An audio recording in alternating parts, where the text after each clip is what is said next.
будет речь сейчас идти у нас, что это такое предназначение нашего человека, да, тема лекции, то есть в чем моя уникальность. Там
Hare Krishna. My source of Paramana Srimad Bhagavatam, you are the sun risen in the Vartita. O life God is sight. Scriptures. It goes like by Srila Sanatan Goswami.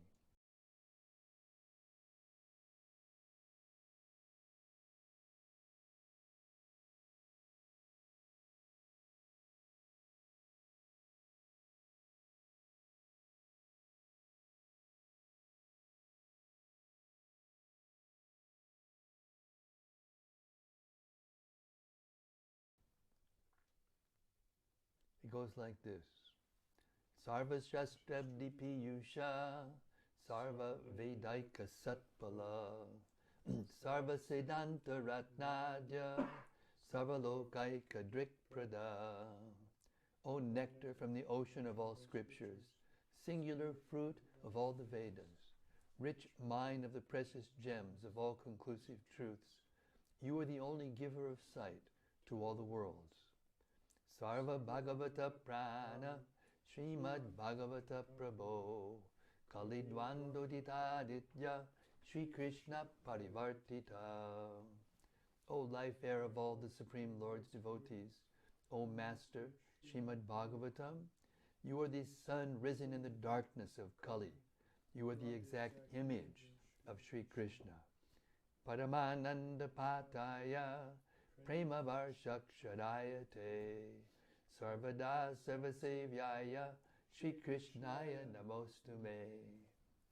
I bow down to you, who are supremely blissful to read. Your every syllable pours down a flood of prema. You can always be served by everyone. You are Sri Krishna himself.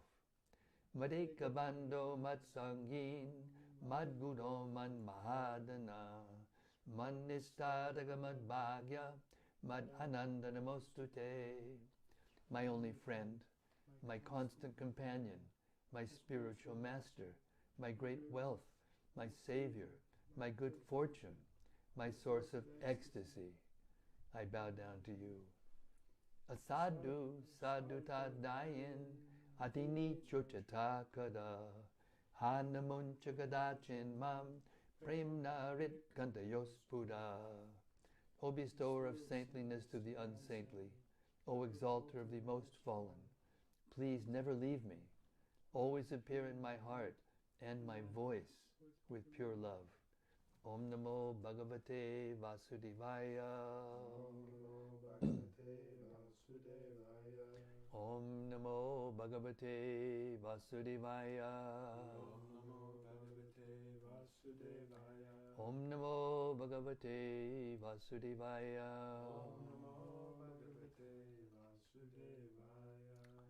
So the wonderful drama of the history of the unfolding of the material universe has reached the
Оттуда наливай мне.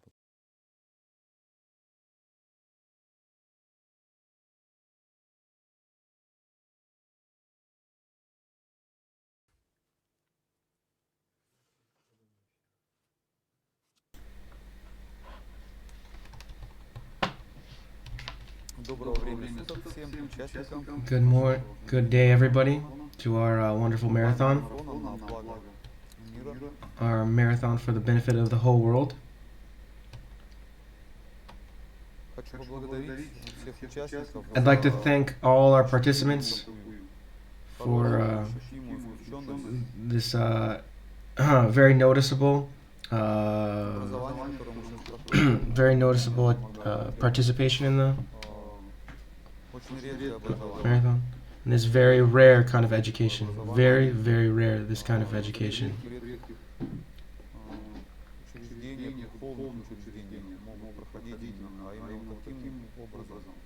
You can go through the days not doing anything, but with this kind of way, I'm really surprised that I met with this kind of reading for 10 hours a day. It's very, very rare that even a spiritual person can find some sort of activities like this. Bhagavatam opens from different sides of our existence, and it's opening up a lot for us. Every person can find themselves from this knowledge that is very necessary to understand it, look at it, examine it in this times. This morning we were studying the different planetary systems and space, cosmic space, and different sizes, how the universe is arranged, astrology.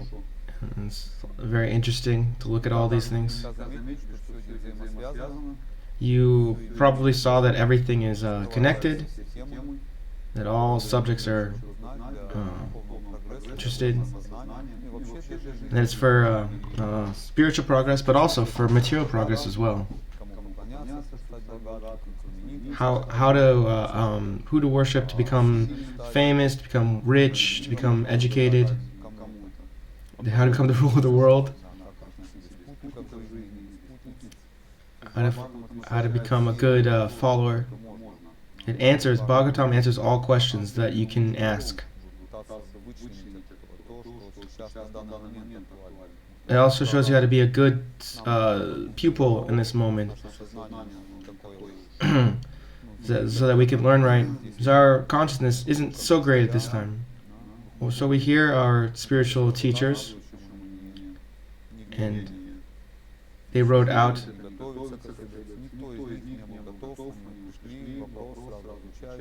nobody was ready for the questions and answers yesterday, but we just answer the questions as we can, and that the great souls are help us answer this question. What is spirit? An easy death isn't possible. So we're getting into this process. We're getting into the process of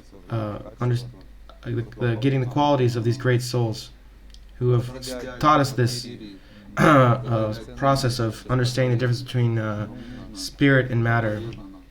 They can tell us what's good for us, what we need to do.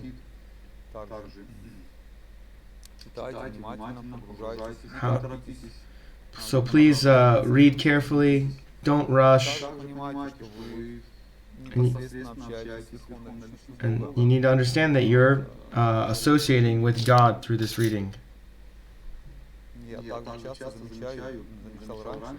I often notice, and I used to too, if somebody needs some kind of help or advice, you can just randomly open Bhagavatam and you can find out. You can open up Bhagavatam and find advice for that. And then the Srila Prabhupada's purports also have this kind of power as well. So you need to just open it up and read, and you get an answer.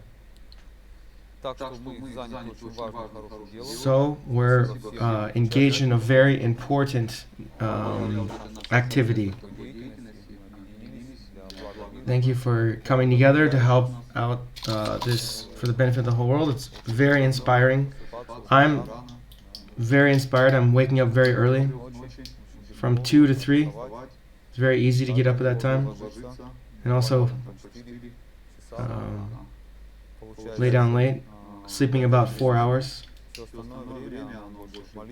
All other times are in reading and communicating with others. Therefore, we're in a marathon right now. There'll be some sort of difficulties.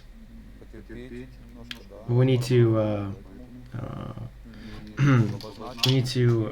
be patient with it, be able to bear the weight, to make sure we can weigh out our strength properly.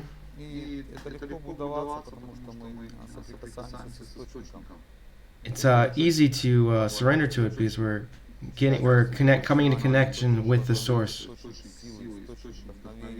The source of inspiration, the source of beauty, the source of knowledge. We're contacting the source right here. Everything that we do will be successful because God is in our heart and He knows our thoughts, He knows our difficulties, our helplessness, our inabilities to do certain things. He's just waiting for us to become a devotee.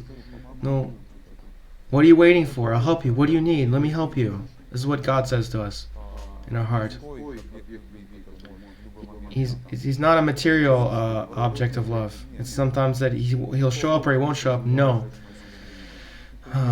The spiritual world, God wants us to not think about ourselves. Think about all these other things.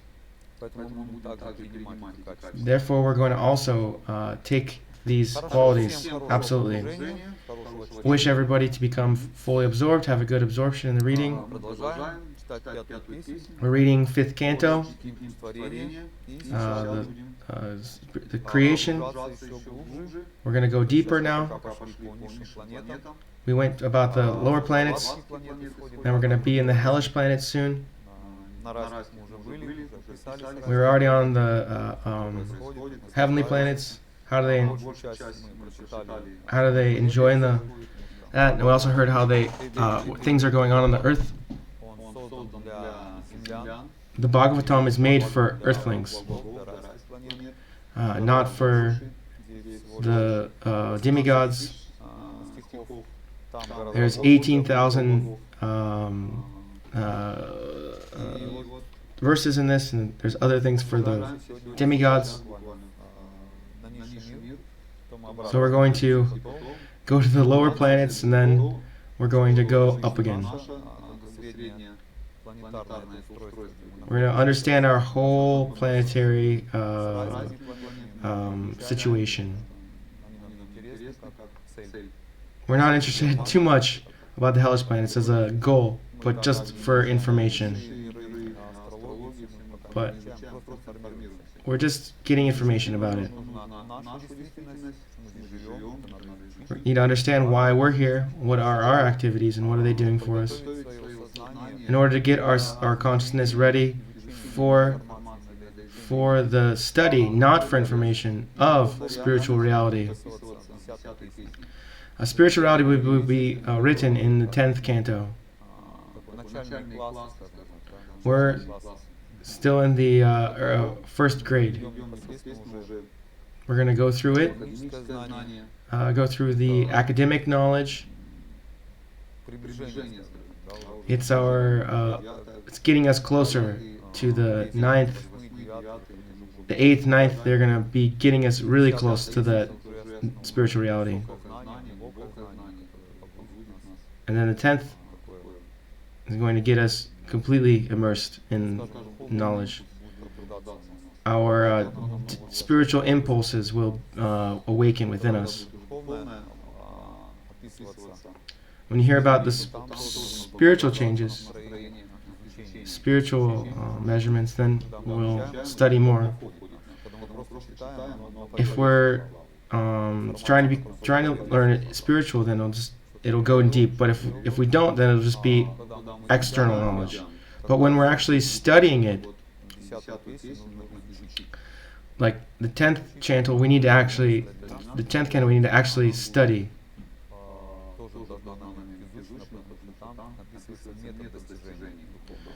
The 9th canto talks about how to achieve the spiritual reality.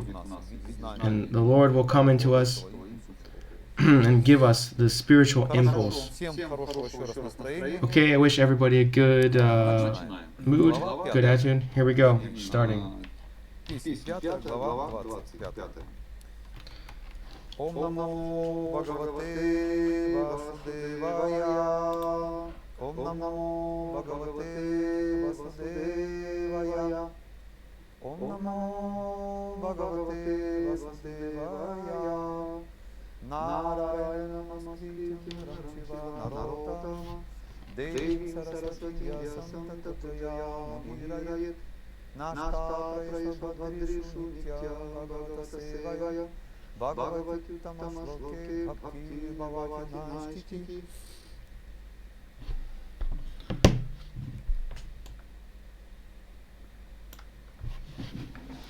Sri Shukadev Goswami. So, 25th chapter, The Glories of Lord Ananta. Sri Shukadev Goswami said to Maharaj Parikshit, "My dear king, approximately 240,000 miles beneath the planet Patala lives another incarnation of the Supreme Personality of Godhead. He is the expansion of Lord Vishnu known as Lord Ananta or Lord Sankarshan. He is always in the transcendental position, but because he is worshipped by Lord Shiva, the deity of Tamagun or darkness, he is sometimes called Tamasi. Lord Ananta is the predominating deity of the material world of ignorance, as well as the false ego of all conditioned souls.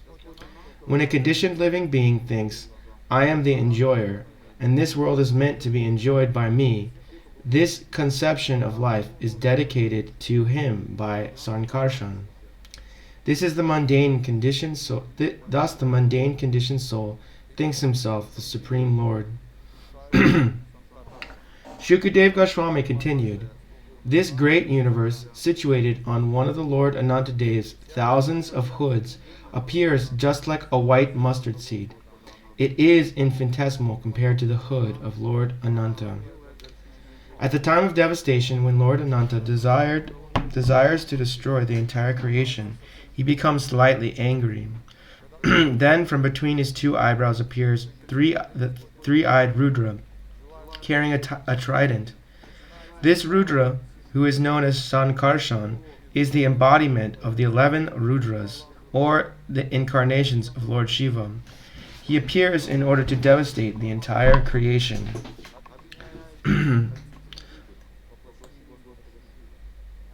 The pink, transparent toenails on the Lord's lotus feet are exactly like valuable gems, polished to a mere finish. When the unalloyed devotees and the leaders of the snakes offer their obeisances to Lord Sankarshan with great devotion, they become very joyful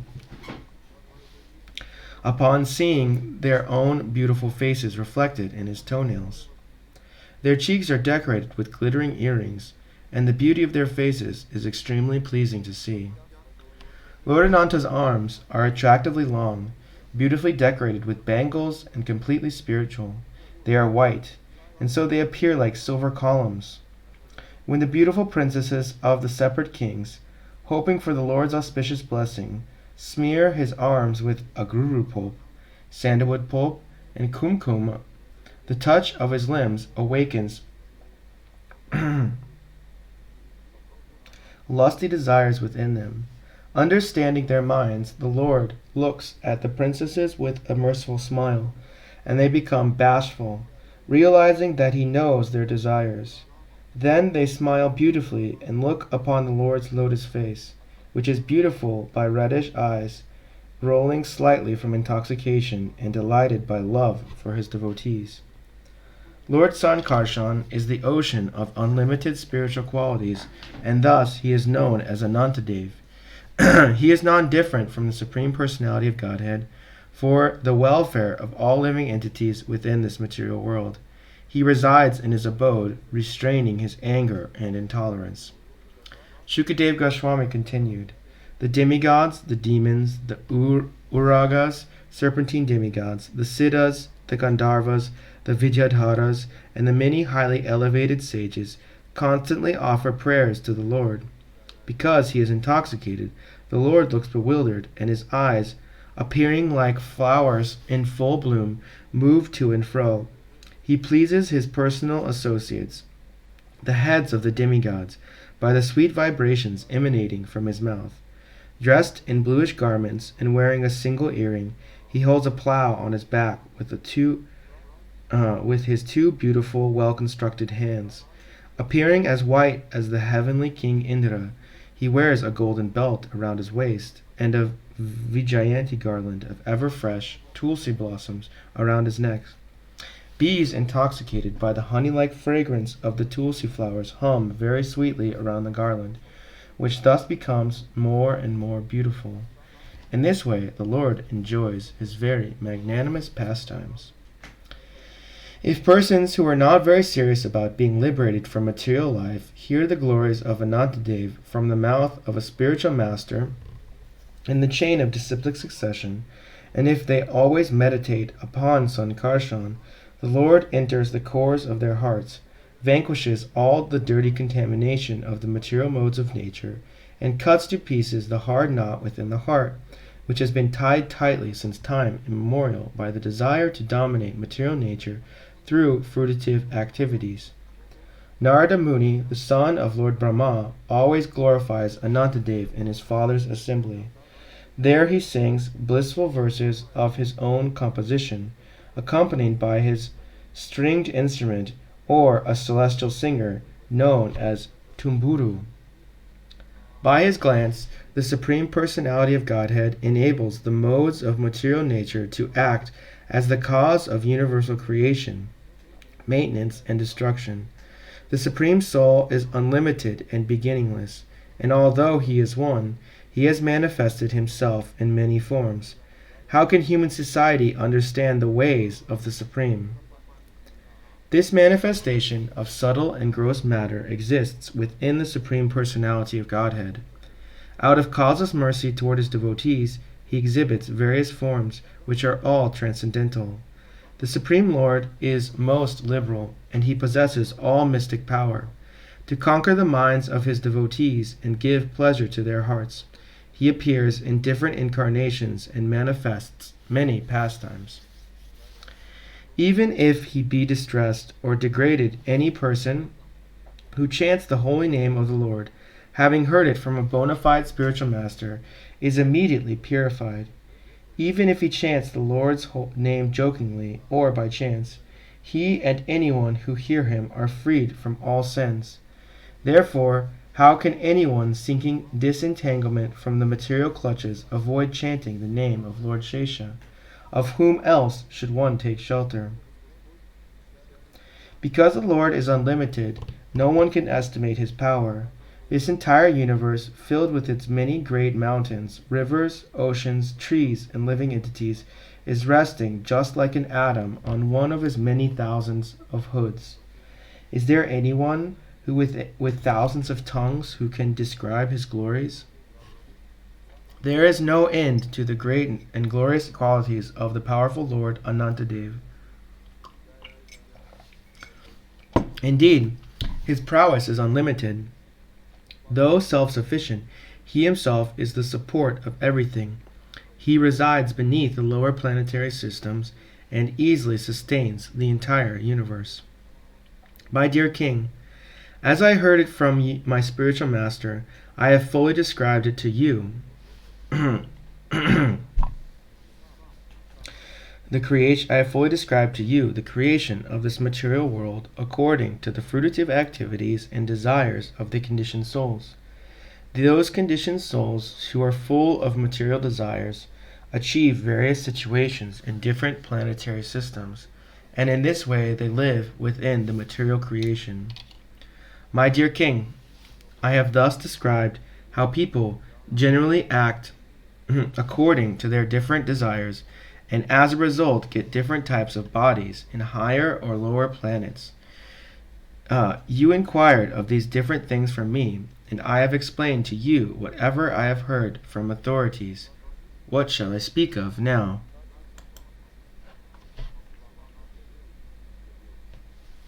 Thus end chapter 25 of the 5th canto, glories of Lord Ananta. Continuing on to chapter 26, a description of the hellish planets. King Parikshit inquired from Shukadev Goswami, "My dear sir, why are the living entities put into different material situations? Kindly explain this to me." The great sage Shukadev Goswami said, "My dear king, in this material world there are three kinds of activities: those in the mode of goodness, the mode of passion, and the mode of ignorance. Because all people are influenced by the three modes of material nature, the results of their activities are also divided into three. One who acts in the mode of goodness is religious and happy. One who acts in passion achieves mixed miseries and happiness. And one who acts under the influence of ignorance is always unhappy and lives like an animal. Because of the varying degrees to which the living entities are influenced by the different modes of nature, their destinations are also of different varieties. Just as by executing various pious activities, one achieves different positions in heavenly life by acting impiously, one achieves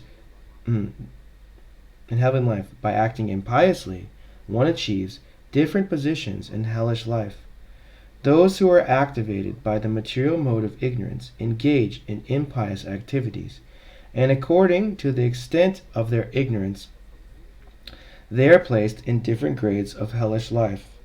If one acts in the mode of ignorance because of madness, his resulting misery is the least severe.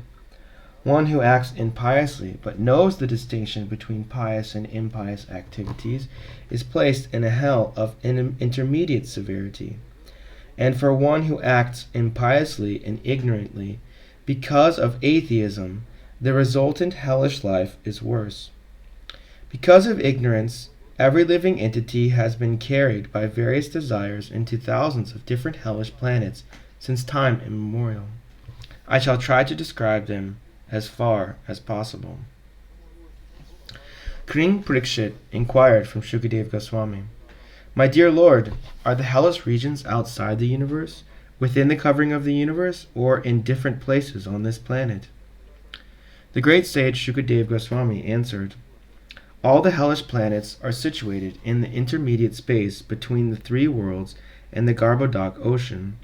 They lie on the southern side of the universe, beneath Bhumandala, and slightly above the water of the Garbhodak ocean. Pitraloka is also located in this region between the Garbhodak ocean and the lower planetary systems. All the residents of Pitraloka, headed by Agnishwata, meditate in great samadhi on the Supreme Personality of Godhead, and always wish their families well. The king of the Pittas is Yamaraj, the very powerful son of the sun god. He resides in Pitraloka with his personal assistants, and while abiding by the rules and regulations set down by the Supreme Lord, he has his agents, the Yamadutas, bring all sinful men to him immediately upon their death. After bringing them within his jurisdiction, he properly judges them according to their specific sinful activities, and sends them to one of the many hellish planets for suitable punishment. Some authorities say that there is a total of 21 hellish planets, and some say 28. My dear king, I shall outline all of them according to their names, forms, and symptoms. The names of the different hellish hells are as follows: Tamisra, Andhatamisra, Raurava, Maharaurava, Kumbhipaka, Kalasutra, Asipatravana, Sukaramuka, Andakupa, Krimbi Bhojana, Sandamasha, Taptasurmi, Vajrakantak Ashalmali, Vaitarani, Puyoda, Pranaroda, Vishasana, Lala Bhaksha, Saramheyadana, Avici, Ayapana, Charakardama, Rakshoghana Bhojana, Shula Prota, Dakshuka, Avatra Nirodhana, Paryavartana, and Suchimukha. All these planets are meant for punishing the living entities. My dear king, a person who appropriates another's legitimate wife, children, or money is arrested at the time of death by the fierce Yamadutas, who bind him on the rope of time and forcibly throw him into the hellish planet known as Tamisra. On this very dark planet, the sinful man is chastised by the Yamadutas, who beat and rebuke him. He is starved, and he is given no water to drink. Thus the wrathful assistants of Yamaraj cause him severe suffering, and sometimes he faints from their chastisement. The destination of a person who slyly cheats another man and enjoys his wife and children is the hell known as Andhata Misra. There his condition is exactly like that of a tree being chopped at its roots. Even before reaching Andhata Misra, the sinful living being is subjected to various extreme miseries. These afflictions are so severe that he loses his intelligence and sight. It is for this reason that learned sages call this hell Adanta Misra. A person who accepts his body as his self works very hard day and night for money to maintain his own body and the bodies of his wife and children. While working to maintain himself and his family, he may commit violence against other living entities. Such a person is forced to give up his body and his family at the time of death, when he suffers the reactions for his envy of other creatures by being thrown into the hell called Raurava. In this life, an envious person commits violent acts against many living entities. Therefore, after his death, when he is taken to hell by Yamaraj, those living entities who were hurt by him appear as animals called Rurus to inflict very severe pain upon him. Learned scholars call this hell Raurava. Not generally seen in this world, the Ruru is more envious than a snake. Punishment in the hell called Maharaurava is compulsory for a person who maintains his own body by hurting others. In this hell, Ruru animals known as Kravyada torment him and eat his flesh. For the maintenance of their bodies and the satisfaction of their tongues, cruel persons cook poor animals and birds alive. Such persons are condemned even by man-eaters. In their next lives, they are carried by Yamadutas to the hell known as Kumbhipaka, where they are cooked in boiling oil. The killer of a Brahmana is put into the hell known as Kalasutra, which has a circumference of 80,000 miles and which is made entirely of copper. Heated from below by the fire from above, and from above by the scorching sun, the copper surface of this planet is extremely hot. Thus the murderer of a Brahmana suffers from being burned both internally and externally. Internally he is burning with hunger and thirst, and externally he is burning from the scorching heat of the sun and the fire beneath the copper surface. Therefore he sometimes lies down, sometimes sits, sometimes stands, and sometimes runs here and there. He must suffer in this way for many thousands of years, as there are hairs on the body of an animal.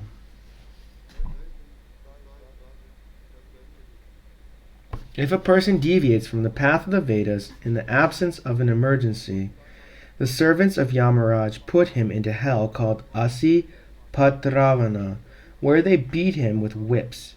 When he runs hither and thither, fleeing from the extreme plain on all sides, he runs into palm trees with leaves like sharpened swords. Thus injured all over his body and fainting at every step, he cries out, "Oh, what shall I do now? How shall I be saved?" This is how one who suffers who deviates from the accepted religious principles.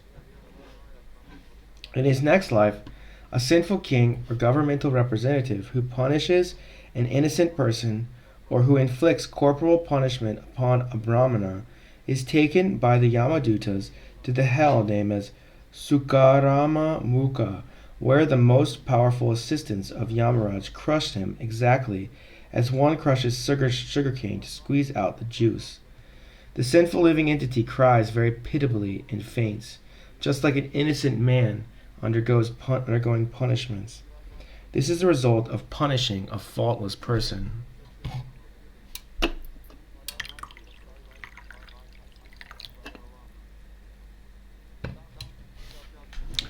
By the arrangement of the Supreme Lord, low-grade living beings like bugs and mosquitoes suck the blood of humans, beings, and other animals. Such insignificant creatures are unaware of that their bites are painful to the human being. However, first-class human beings, brahmanas, kshatriyas, and vaishyas, are developed in consciousness, and therefore they know how painful it is to be killed. A human being endowed with knowledge certainly commits the sin if he kills or torments insignificant creatures who have no discrimination. The Supreme Lord punishes such a man by putting him into hell known as Andakupa, where he is attacked by all birds and beasts, reptiles, mosquitoes, lice, worms, flies, and other creatures. He is tormented during his life. They attack him from all sides, robbing him of the pleasure of sleep. Unable to rest, he constantly wanders about in darkness. Thus, in Andakupa, his suffering is just like that of a creature in the lower species. A person is considered no better than a crow if, after receiving some food, he does not divide it among his guests, old men and children, but simply eats it himself, or if he eats it without performing the 5 kinds of sacrifice. After death, he is put into the most abominable hell known as Krimbi Bhojana. In that hell is a lake of 100,000 yojanas, 800,000 miles wide, and filled with worms. He becomes a worm in that lake and feeds on other worms there, who also feed on him. Unless he atones for his actions before his death, such a sinful man remains in the hellish lake of Krimbojana for as many as there are yojanas in the width of the as many years as there are yojanas in the width of the lake. My dear king, a person who, in the absence of an emergency, robs a brahmana, or indeed anyone else, of his gems and gold is put into a hell known as Sandamsha. There his skin is torn and separated by red-hot iron balls and tongs. In this way his entire body is cut into pieces. A man or woman who indulges in sexual intercourse with an unworthy member of the opposite sex is punished after death by the assistance of Yamaraj in the hell known as Tapta Surmi. There such men and women are beaten with whips. The man is enforced to embrace red-hot iron form of a woman, and the woman is forced to embrace a similar form of a man. Such is the punishment for illicit sex. A person who indulges in sex indiscriminately, even with animals, is taken after death to a hell known as Vajrakantaka Shalmali.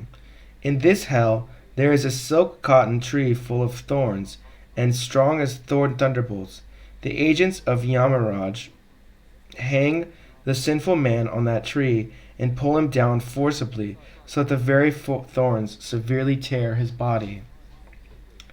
A person who is born into a responsible family, such as a kshatriya, a member of royalty, or a government servant, but who neglects to execute his prescribed duties according to religious principles, and who thus becomes degraded, falls down at the time of death into the river of hellish known as Vaitarani. This river, which was a moat surrounding hell, is full of ferocious aquatic animals. When a sinful man is thrown into the river Vaitarani, and the aquatic animals there immediately begin to eat him, but because of his extremely sinful life, he does not leave his body.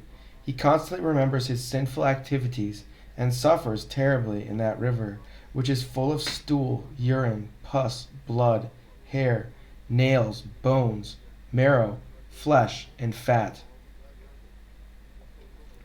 The shameless husbands of low-born Shudra women live exactly like animals, and therefore they have no good behavior, cleanliness, or regulated life. After death, such persons are thrown into the hell called Puyoda, where they are put into an ocean filled with pus, stool, urine, mucus, saliva, and similar things. Sudras who could not improve themselves fall into that ocean and are forced to eat those disgusting things. If in this life a man of the higher classes, Brahmana, Kshatriya, or Vaishya, is very fond of taking his pet dogs, mules, or asses into the forest to hunt and kill animals unnecessarily, he is placed after death into the hell known as Prana Rodha. There, the assistants of Yamaraj make him their targets and pierce him with arrows. A person who in this life is proud of his eminent position and who heedlessly sacrifices animals simply for material prestige is put into the hell called Vishasana after death. There, the assistants of Yamaraj kill him after giving him unlimited pain. If a foolish member of the twice-born classes, Brahmana, Kshatriya, and Vaishya, force his wife to drink his semen out of lusty desire to keep her under control, he is put after death into the hell known as Lalabhaksha. There he is thrown into a flowing river of semen, which he is forced to drink. In this world, some persons are professional plunderers who set fire to others' houses or administer poison to them. Also, members of the royalty or government officials sometimes plunder mercantile men by forcing them to pay income tax and by other methods. After death, such demons are put into the hell known as Sarameyadana. On that planet, there are 720 dogs with teeth as strong as thunderbolts. Under the orders of the agents of Yamaraj, these dogs voraciously devour such sinful persons.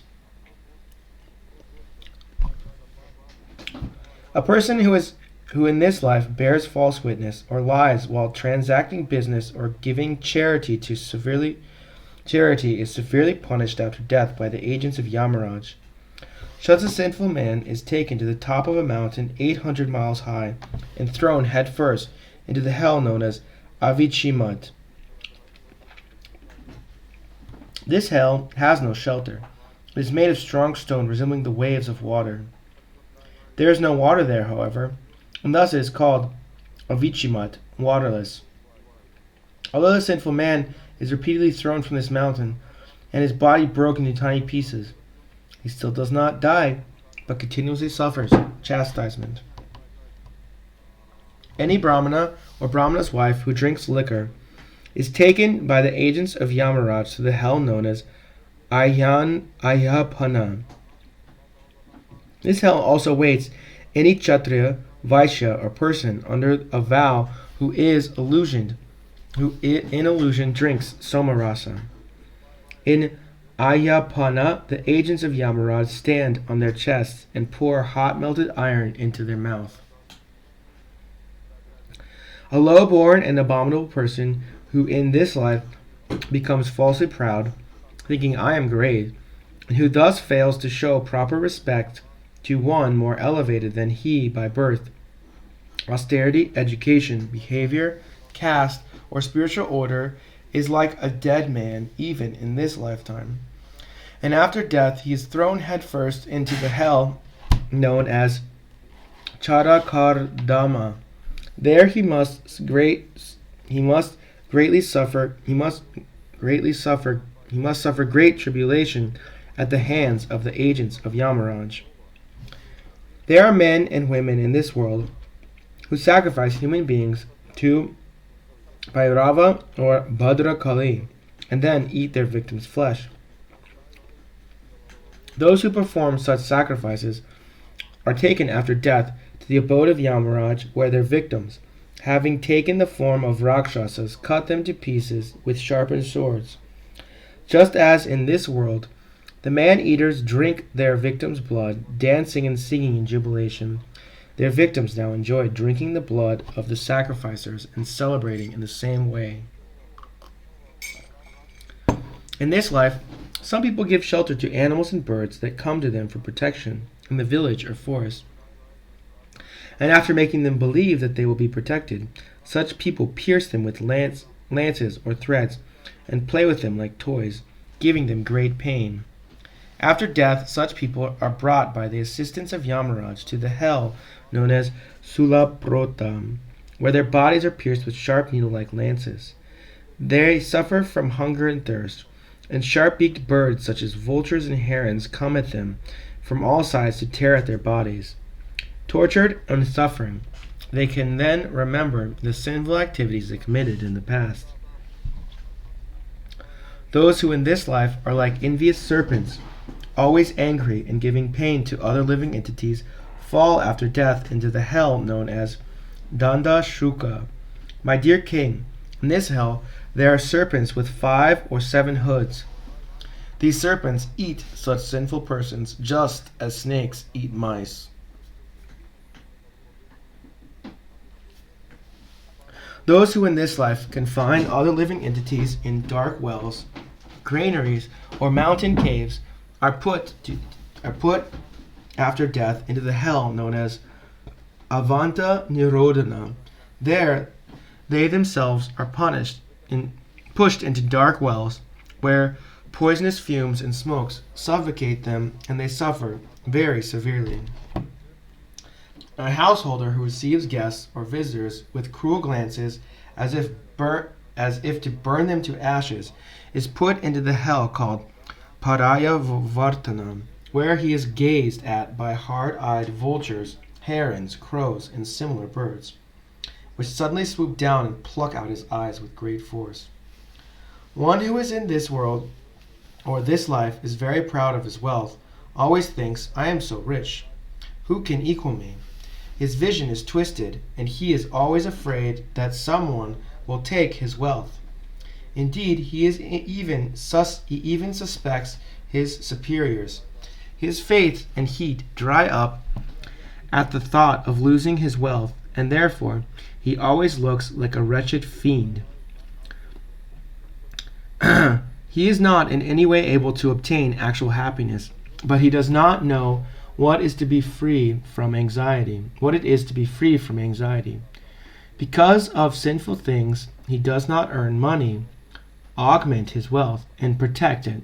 He is put into the hell called Suchimukam, where the officials of Yamaraj punish him by stitching thread through his entire body like weavers manufacturing cloth.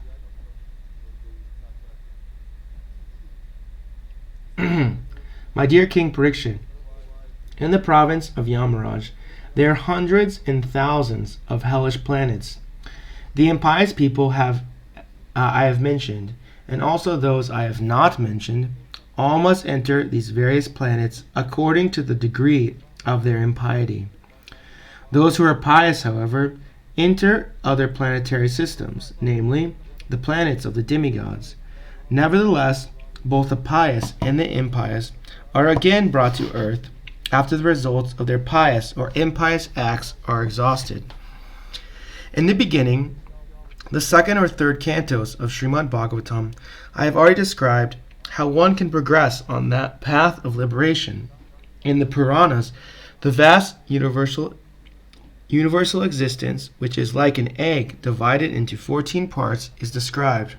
This vast form is considered the external body of the Lord, created by his energy and qualities. It is generally called the Virat Rupa.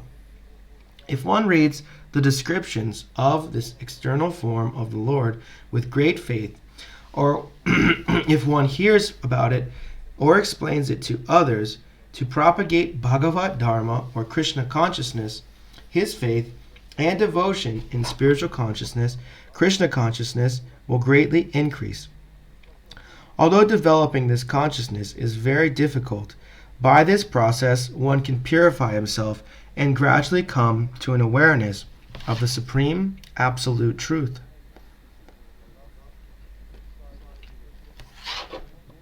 One who is interested in liberation, who accepts the path of liberation, and is not attracted to the path of conditional life, is called yati, or a devotee. Such a person should first control his mind by thinking of the Virat Rupa, the gigantic universal form of the Lord, and then gradually think of the spiritual form of Krishna, Satchit Ananda Vigraha. After hearing of both forms,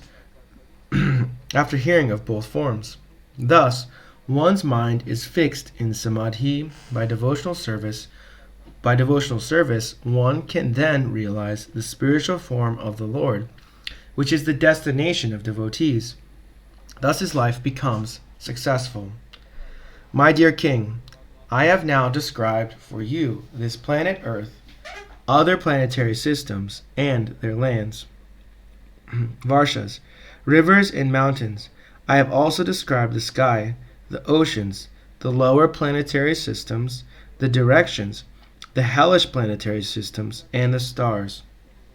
These constitute the Virat Rupa, the gigantic material form of the Lord, on which all living entities repose. Thus I have explained the wonderful expanse of an external body of the Lord.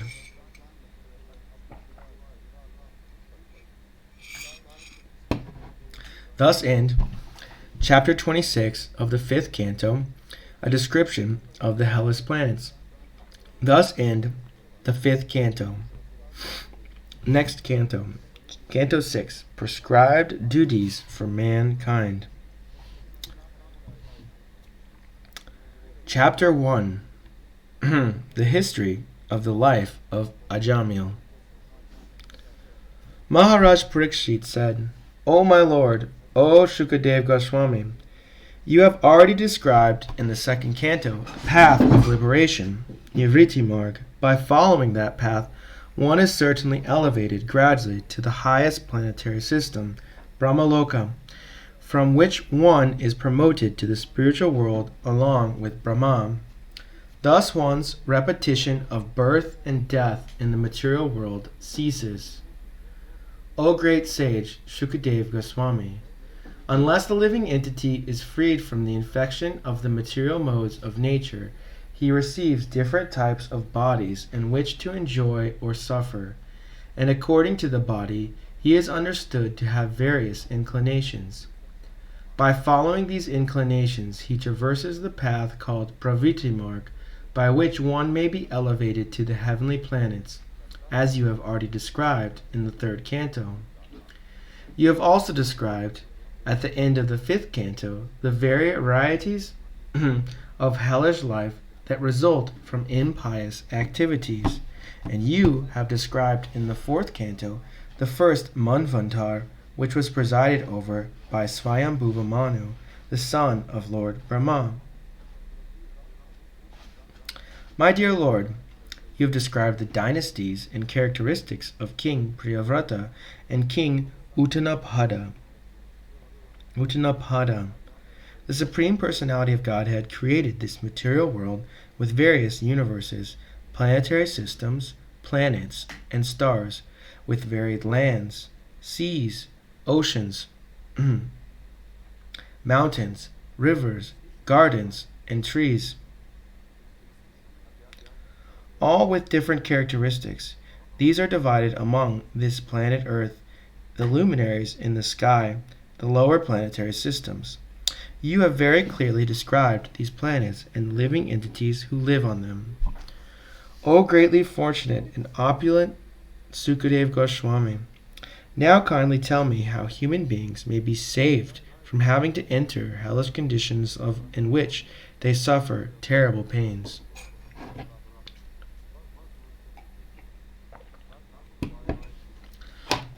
Shukadeva Goswami replied, My dear king, if before one's death, whatever impious acts one has performed in this life with his mind, words, and body are not counteracted through proper atonement according to the descriptions of the Manu Samhita or other Dharma Shastras, one will certainly enter the hellish planets after death and undergo terrible suffering, as I have previously described to you.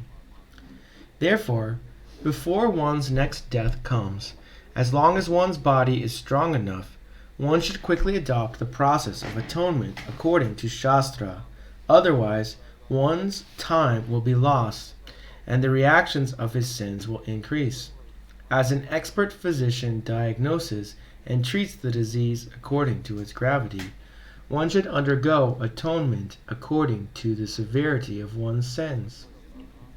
Maharaj Parikshit said, One may know that sinful activity is injurious for him because he actually sees that a criminal is punished by the government and rebuked by people in general, and because he hears from scriptures and learned scholars that one is thrown into hellish conditions in the next life for committing sinful acts.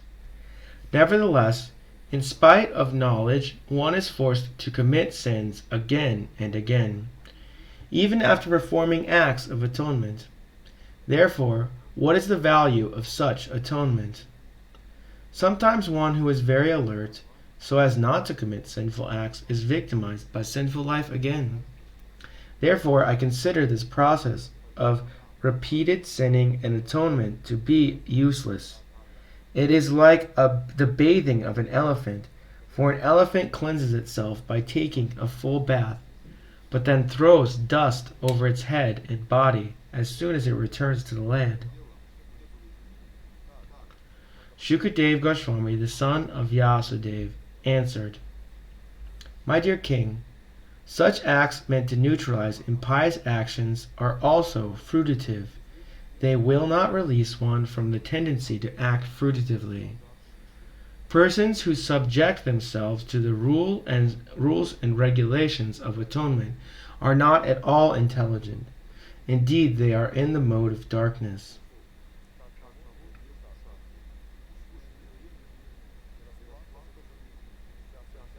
Unless one is freed from the mode of ignorance, trying to counteract one action through another is useless, because this will not uproot one's desires. Thus, even though one may superficially seem pious, he will undoubtedly be prone to act impiously. Therefore, real atonement is enlightenment in perfect knowledge, Vedanta, by which one understands the supreme absolute truth.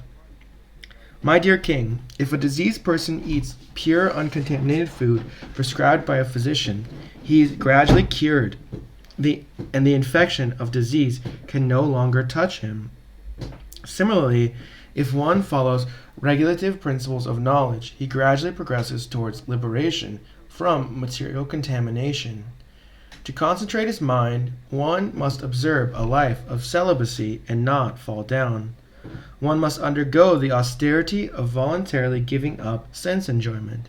One must then control the mind and the senses, give charity, be truthful, clean and non-violent, follow the regulative principles, and regularly chant the holy name of the Lord.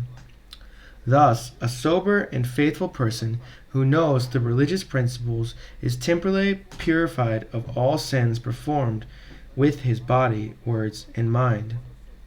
These sins are like the dried leaves of creepers beneath a bamboo tree, which may be burned by fire, although their roots remain to grow again at the first opportunity. Only a rare person who has adopted complete, unalloyed devotional service to Krishna can uproot the weeds of sinful reactions with no possibility that they will revive.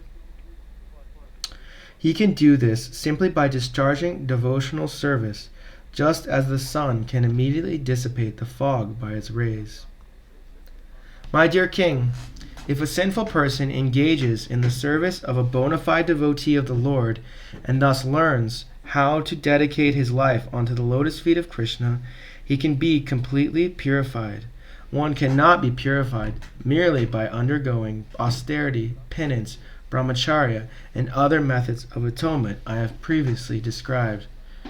The path followed by pure devotees, who are well behaved and fully endowed with their best qualifications, is certainly the most auspicious path in this material world. It frees one from fear, and it is authorized by the Shastras. My dear king, as a pot containing liquor cannot be purified even if washed in the waters of many rivers, non-devotees cannot be purified by the process of atonement, even if they perform them very well. Although not having fully realized Krishna, persons who have even once surrendered completely onto his lotus feet, who have become attracted to his name, form, qualities, and pastimes, are completely freed of all sinful reactions, for they have thus accepted the true method of atonement. Even in dreams, such surrendered souls do not see Yamaraj or his order carriers, who are equipped with ropes to bind the sinful. In this regard, learned scholars and saintly persons describe a very old historical incident involving a discussion between the order carriers of Lord Vishnu and those of Yamaraj. Please hear this from me. In this regard, learned scholars and saintly persons describe a very old historical incident involving a discussion between the order carrier of Lord Vishnu and those of Yamaraj. Please hear of this from me. In the city known as Kanyakubja,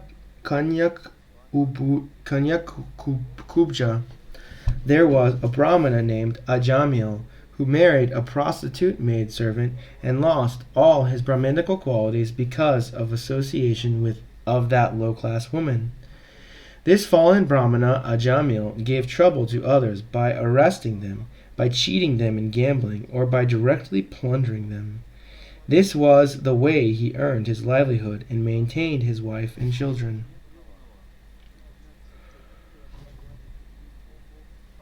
My dear king, while he thus spent his time in abominable sinful activities to maintain his family of many sons, 88 years of his life passed by.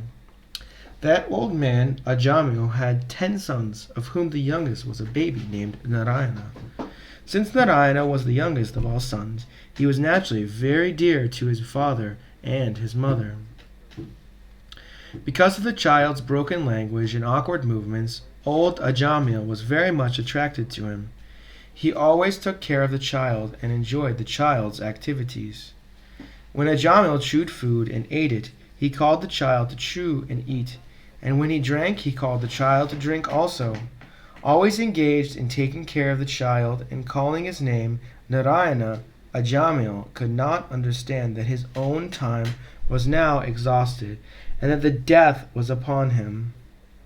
When the time of death arrived for the foolish Ajamil, he began thinking exclusively of his son Narayana.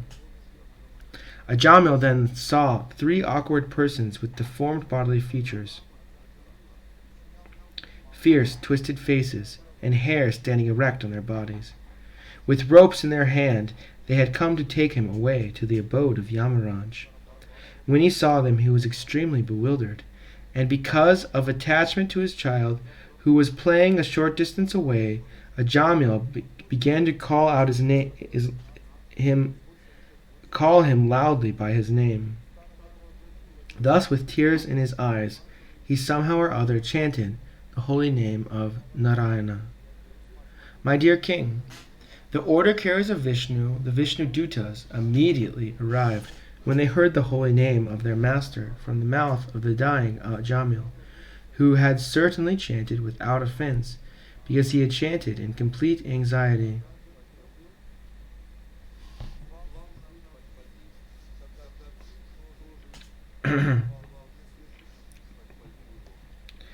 The order carriers of Yamaraj were scratching the soul from the core of their heart of Ajamil, the husband of the prostitute, but with resounding voices. The messengers of Lord Vishnu, the Vishnu Dutas, forbade them to do so. When the order carriers of Yamaraj, the son of the sun god, were thus forbidden, they replied, "Who are you, sirs, that have the audacity to challenge the jurisdiction of Yamaraj? Dear sirs, whose servants are you? Where have you come from, and why are you forbidding us to touch the body of Ajamil? Are you demigods from the heavenly planets? Are you sub-demigods, or are you the best of devotees?" The order carriers of Yamaraj said, "Your eyes are just like the petals of a lotus flower, dressed in yellow silken garments, decorated with garlands of lotuses, and wearing very attractive helmets on the head and earrings on your ears. You all appear fresh and youthful. Your 4 long arms are decorated with bows and quivers of arrows, with swords, clubs, conch shells, discs, and lotus flowers. Your effulgence has dissipated the darkness of this place with extraordinary illumination. Now, sirs, why are you obstructing us?" Shukadev Goswami continued,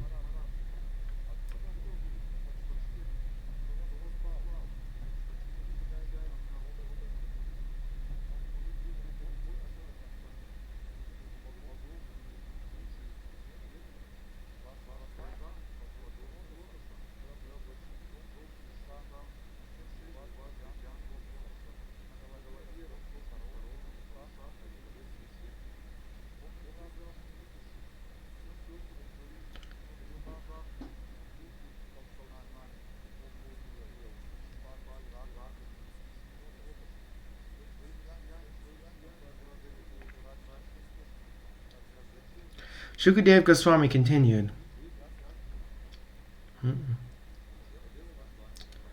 "Being thus addressed by the messengers of Yamaraj, the servants of Vasudeva smiled and spoke the following words in voices as deep as the sound of rumbling clouds. The blessed messengers of Lord Vishnu, the Vishnu Dutas, said, "If you are actually servants of Yamaraj, you must explain to us the meaning of religious principles and the symptoms of irreligion. What is the process of punishing others? Who are the actual candidates for punishment? Are all karmis engaged in fruitive activities punishable, or only some of them?" The Yamadutas replied, "That which is prescribed in the Vedas constitutes dharma, the religious principles, and the opposite of that is irreligion. The Vedas are directly the Supreme Personality of Godhead, Narayana, and are self-born. This we have heard from Yamaraj. The supreme cause of all causes, Narayana, is situated in his own abode in the spiritual world. But nevertheless, he controls the entire cosmic manifestation according to the 3 modes of material nature, Sattvagun, Rajagun, and Tamagun. In this way, all living entities are awarded different qualities, different names, such as Brahmana, Kshatriya, and Vaishya, different duties according to the Varnashram institution, and different forms. Thus Narayana is the cause of the entire cosmic manifestation. The sun, fire, sky, air, demigods, moon, evening, day, night, directions, water, land, and the Supersoul himself all witness the activities of the living entity.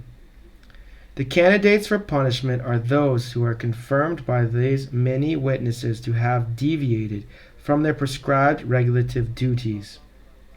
Everyone engaged in fruitive activities is suitable to be subject to the punishment according to his sinful acts.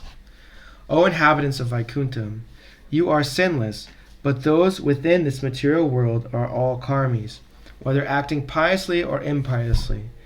Both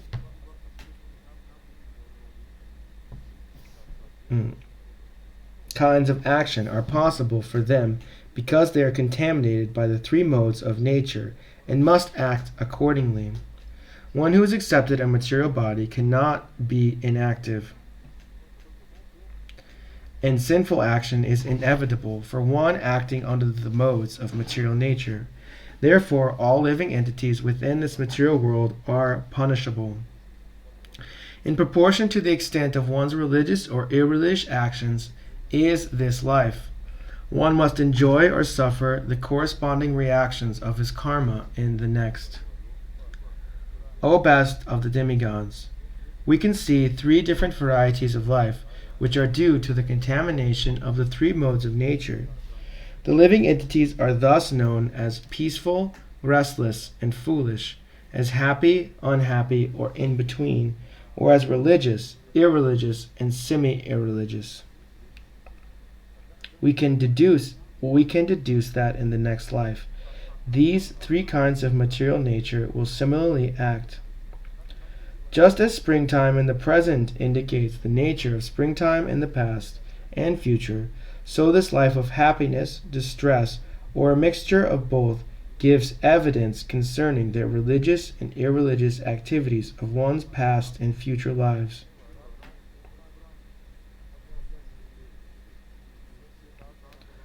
Omnipotent Yamaraj is as good as Lord Brahma, for while situated in his own abode, or in everyone's heart like Paramatma, he observes the past activities of the living entity, and thus understands how the living entity will act in future lives.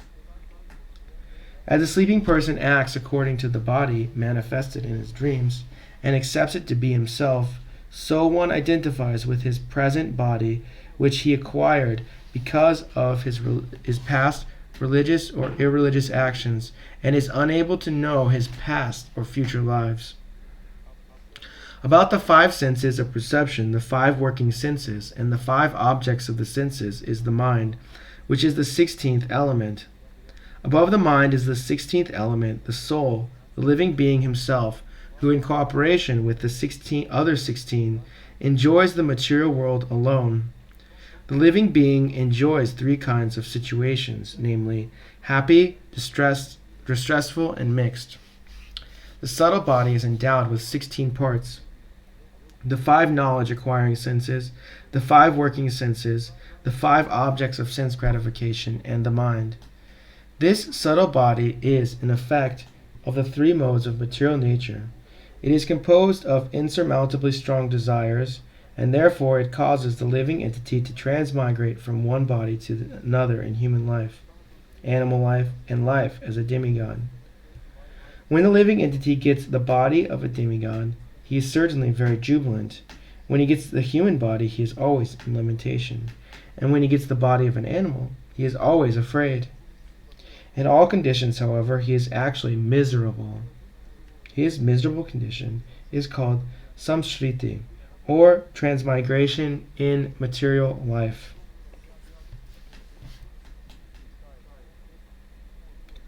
The foolish embodied living entity, inept at controlling his senses and mind, is forced to act according to the influence of the modes of material nature.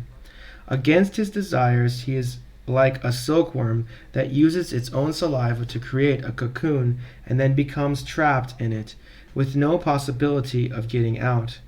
The living entity traps himself in the network of his own fruitive activities, and then can find no way to release himself. Thus he is always bewildered, and repeatedly he dies. Not a single living entity can remain unengaged even for a moment. One must act by his natural tendency according to the three modes of material nature, because this natural tendency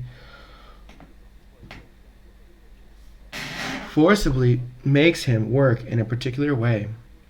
The fruitive activities a living being performs, whether pious or impious, are the unseen cause for the fulfillment of his desires.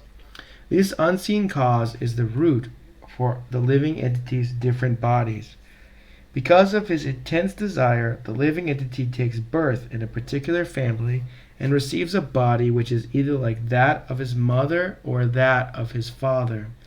The gross and subtle bodies are created according to his desires.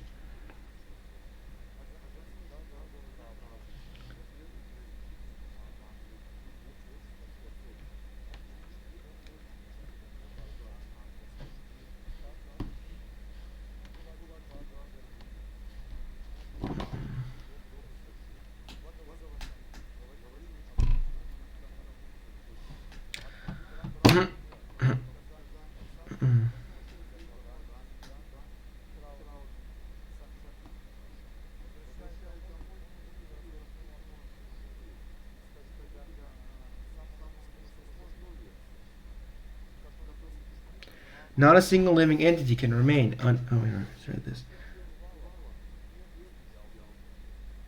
Since the living entity is associated with material nature, he is in an awkward position. But if, in human form of life, he is taught how to associate with the Supreme Personality of Godhead or his devotee, this position can be overcome.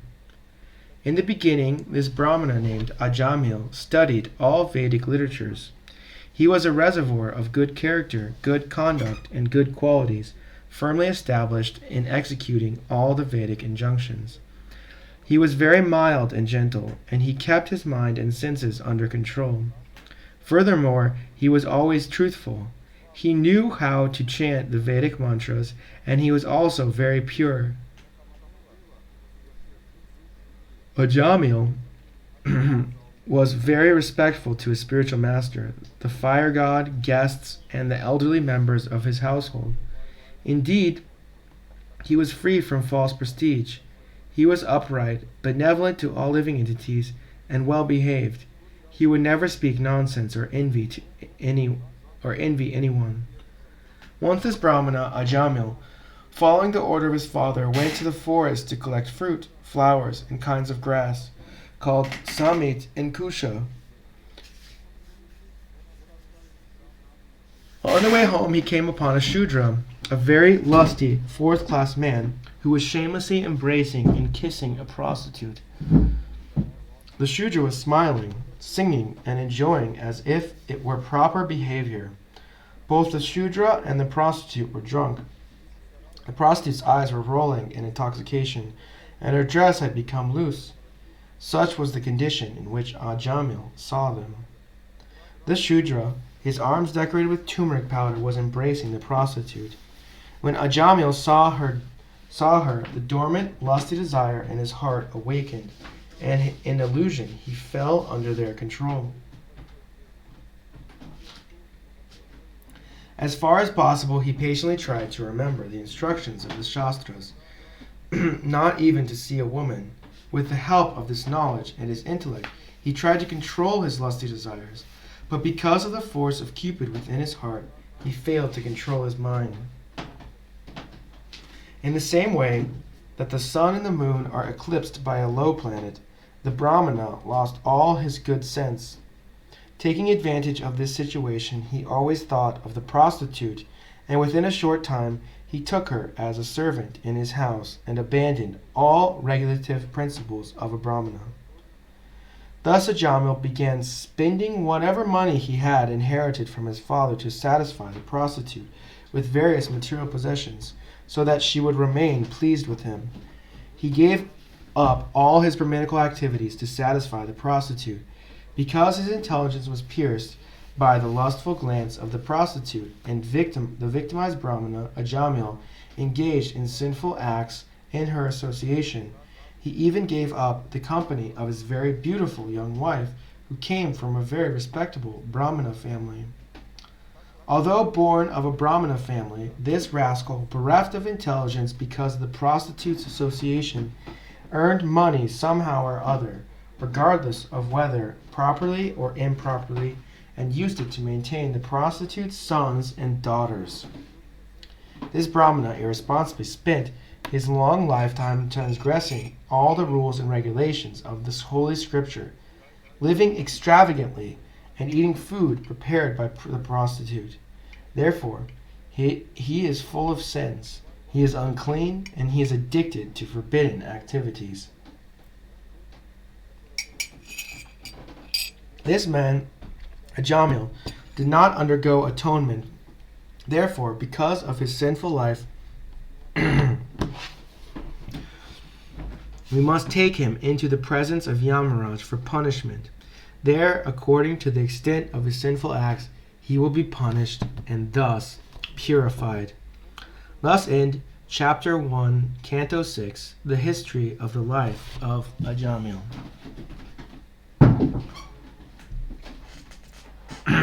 Chapter 2, Ajamil delivered by the Vishnu Dutas. Shukadev Goswami said, "My dear king, the servants of Lord Vishnu are always very expert in logic and arguments. After hearing the statements of the Yamadutas, they replied as follows.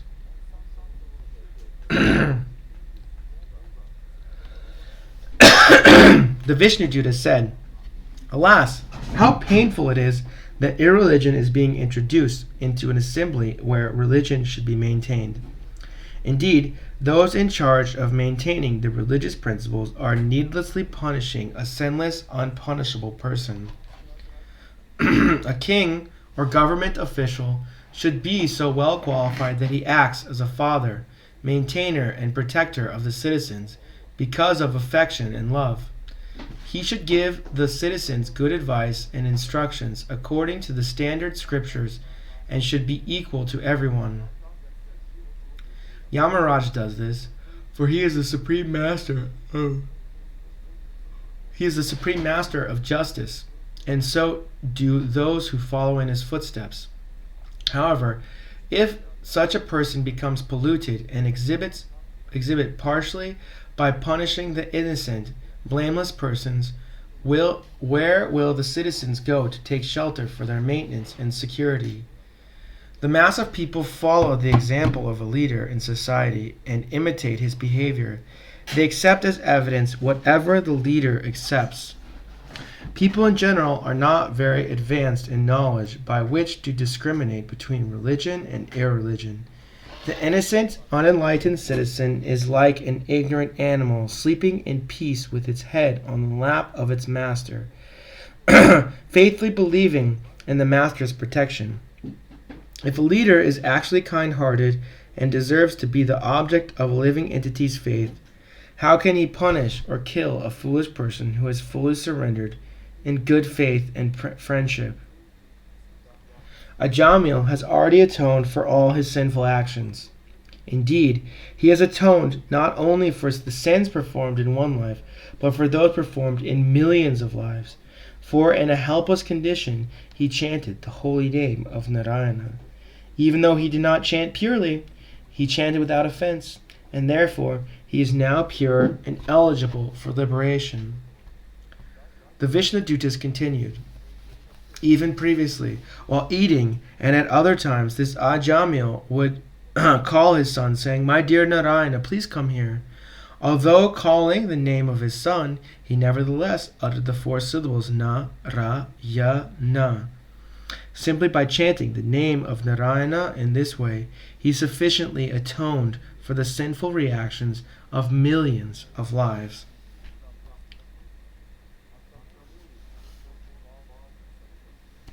The chanting of the holy name of Lord Vishnu is the best process of atonement for a thief of gold or other valuables, for a drunkard, for one who betrays a friend or relative, for one who kills a brahmana, or one who indulges in sex with his wife of his guru or another superior. It is also the best method of atonement for one who murders women, the king or his father, for one who slaughters cows, and for all other sinful men. Simply by chanting the holy name of Lord Vishnu, such sinful persons may attract the attention of the Supreme Lord, who therefore considers, because this man has chanted my holy name, my duty is to give him protection. By following the Vedic ritualistic ceremonies or undergoing atonement, sinful men do not become as purified as by chanting once the holy name of Lord Hari. Although ritualistic atonement may free one from sinful reactions, it does not awaken devotional service, unlike the chanting of the Lord's names, which reminds one of the Lord's fame, qualities, attributes, pastimes, and paraphernalia. The ritualistic ceremonies of atonement recommended in the religious scriptures are insufficient to cleanse the heart absolutely, because after atonement, one's mind again runs towards material activities. Consequently, for one who wants liberation from the fruitive reactions of material activities, the chanting of the Hare Krishna mantra or glorification of the name, fame, and pastimes of the Lord is recommended as the most perfect process of atonement, because such chanting eradicates the dirt from one's heart completely. At the end of the day, this Ajamil helplessly and very loudly chanted the holy name of the Lord, Narayana. That chanting alone has already freed him of the reactions of all sinful life. Therefore, O servants of Yamaraj, do not try to take him to your master for punishment in hellish conditions. One who chants the holy name of the Lord is immediately freed from the reactions of unlimited sins, even if he chants indirectly to indicate something else, jokingly for musical entertainment, or even neglectfully. This is accepted by all the learned scholars of the scriptures. If one chants the holy name of Hari and then dies because of an accidental misfortune, such as falling from the top of a house, slipping, or suffering broken bones while traveling on the road, being bitten by a serpent, being afflicted with pain and high fever, or being injured by a weapon, one is immediately absolved from having to enter hellish life, even though he is sinful. Authorities who are learned scholars and sages have carefully ascertained that one should atone for the heaviest sin by undergoing the heavy process of atonement. One should atone for lighter sins by undergoing lighter atonement.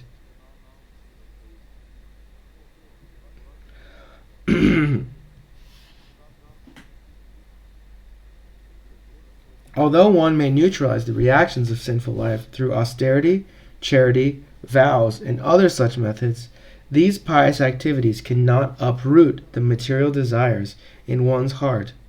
However, if one serves the lotus feet of the Personality of Godhead, he is immediately freed from all such contaminations. As a fire burns dry grass to ashes, so the holy name of the Lord, whether chanted knowingly or unknowingly, burns to ashes without fail in reactions of one's own sinful activities. If a person unaware of the effective potency of a certain medicine takes that medicine or is forced to take it, it will act even without his knowledge, because its potency does not depend on the patient's understanding. Similarly, even though one does not know the value of chanting the holy name of the Lord, if one chants unknowingly or unknowingly, the chanting is very effective. Sri Shukadev Goswami continued, My dear king, having thus perfectly judged the principles of devotional service with reasoning and arguments, the order carriers of the Lord Vishnu released the Brahmana Ajamil from the bondage of the Yamadutas and saved him from imminent death.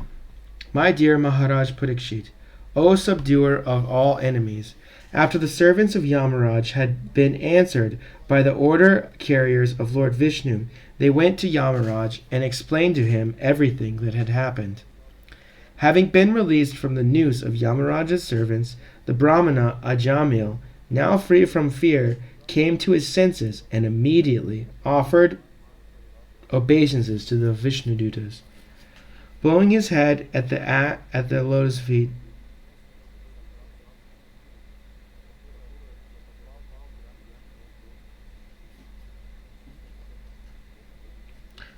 bowing his head at the lotus feet, he was extremely pleased by their presence, for he had seen them save his life from the hands of the servants of Yamaraj. O sinless Maharaj Parikshit, the order carriers of the Supreme Personality of Godhead, the Vishnudutas, saw Ajamil was attempting to say something, and thus they suddenly disappeared from his presence. After hearing the discourses between the Yamadutas and the Vishnudutas, Ajamil could understand the religious principles that act under the three modes of material nature. These principles are mentioned in the three Vedas. He could understand the transcendental religious principles which are above in the modes of material nature and which concern the relationship between the living being and the Supreme Personality of Godhead. Furthermore, Ajamil heard glorification of the name, fame, qualities, and pastime of the Supreme Personality of Godhead. He thus became a perfectly pure devotee. He could then remember his past sinful activities, which he greatly regretted having performed.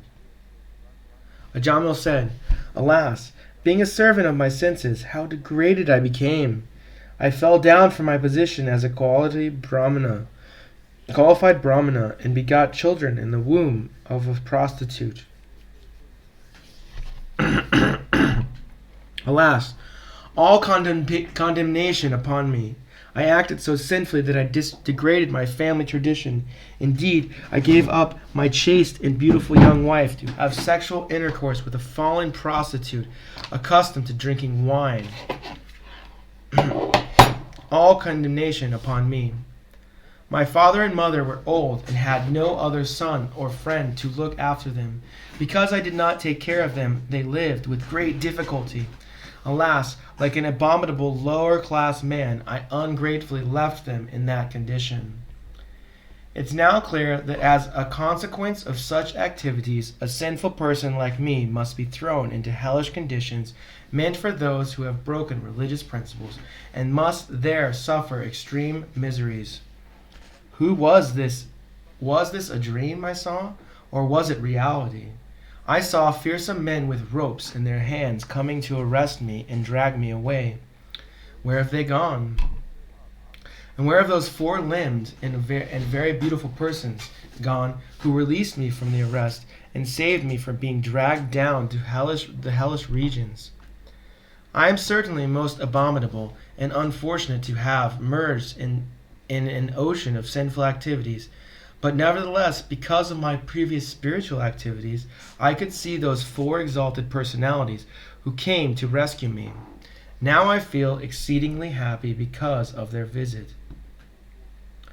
Were it not for my past devotional service, how could I, a most unclean keeper of a prostitute, have gotten an opportunity to chant the holy name of Vaikuntha Pati when I was just ready to die? Certainly it could have not been possible. Ajamil continued, I am a shameless cheater who has killed the Brahminical culture, his Brahminical culture. Indeed, I am sin personified. Where am I in compassion to the all-auspicious chanting of the holy name of Lord Narayana? I am such a sinful person, but since I have now gotten this opportunity, I must completely control my mind, life, and senses, and always engage in devotional service, so that I may not fall again into the deep darkness of ignorance of material life. Because of identifying oneself with the body, one is subjected to desires for sense gratification, and thus one engages in many different types of pious and impious action. This is what constitutes material bondage.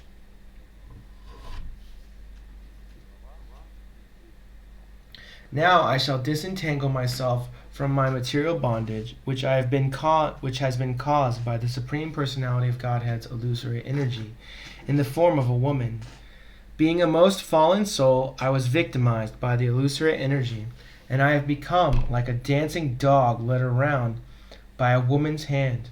Now I shall give up all lusty desires and free myself from this illusion. I shall become a merciful, well-wishing friend to all living entities, and always absorb myself in Krishna consciousness. Simply because I chanted the holy name of the Lord in the association of devotees, my heart is now becoming purified. Therefore, I shall not fall victim again to the false lures of material sense gratification. Now that I have become fixed in the absolute truth, henceforward I shall not identify myself with the body. I shall give up false conceptions of I and mine, and fix my mind on the lotus feet of Krishna. Because of a moment's association with the devotees, Vishnudutas, Ajamil detached himself from the material conception of life with determination. Thus freed from all material attraction, he immediately started for Haridwar. In Haridwar, Ajamil took shelter at the Vishnu temple where he executed the process of bhakti yoga. He controlled his senses and fully applied his mind in the service of the Lord. Ajamil fully engaged in devotional service. Thus he detached his mind from the process of sense gratification and became fully absorbed in thinking of the form of the Lord. When his intelligence and mind were fixed upon the form of the Lord, the Brahmana Ajamil once again saw before him the four celestial persons. He could understand that they were those he had seen previously, and thus he offered them obeisances by bowing down before them. Upon seeing the Vishnudutas, Ajamil gave up his material body at Haridwar on the bank of the Ganges. He regained his original spiritual body, which was the body appropriate for an associate of the Lord. Accompanied by the order carriers of Lord Vishnu, Ajamil boarded an airplane made of gold. Passing through the airways, he went directly to the abode of Lord Vishnu, the husband of the goddess of fortune. Ajamil was a Brahmana who, because of bad association, had given up all Brahminical culture and religious principles. Becoming most fallen, he stole, drank, and performed with abominable acts. He even kept a prostitute. Thus he was destined to be carried away to hell by the order carriers of Yamaraj. But he was immediately rescued simply by a glimpse of the chanting of the holy name Narayana. Therefore, one who desires freedom from material bondage should adopt the process of chanting and glorifying the name, fame, form, and pastimes of the Supreme Personality of Godhead, at whose feet all the holy places stand. One cannot derive the proper benefit from other methods, such as pious atonement, speculative knowledge, and meditation in mystic yoga, because, even after following such method, one takes to fruitive activities again, unable to control his mind, which is contaminated by the base qualities of nature, namely passion and ignorance. Because this very confidential, historical narration has the potency to vanquish all sinful reactions, one who hears or describes it with faith and devotion is no longer doomed to hellish life. Regardless of his having a material body, and regardless of how sinful he may have been. Indeed, the Yamadutas, who carry out the orders of Yamaraj, do not approach him even to see him. After giving up his body, he returned home, back to Godhead, where he very respectfully received and worshipped. While suffering at the time of death, Ajamil chanted the holy name of the Lord, and although the chanting was directed toward his son, he nevertheless returned home, back to Godhead. Therefore, if one faithfully and inoffensively chants the holy name of the Lord, where is the doubt that he will return to Godhead?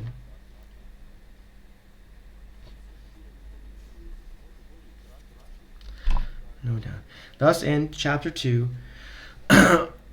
Canto 6 of the Srimad Bhagavatam, entitled Ajamil Delivered by the Vishnudutas. Chapter 3. Yamaraj instructs his messengers. King Parikshit said, O my lord, O Shukadev Goswami, Yamaraj is the controller of all living entities in terms of their religious and irreligious activities. But his order has been foiled. When his servants, the Yamadutas, informed him of their defeat by the Vishnudutas, who had stopped them from arresting Ajamil, what did he reply?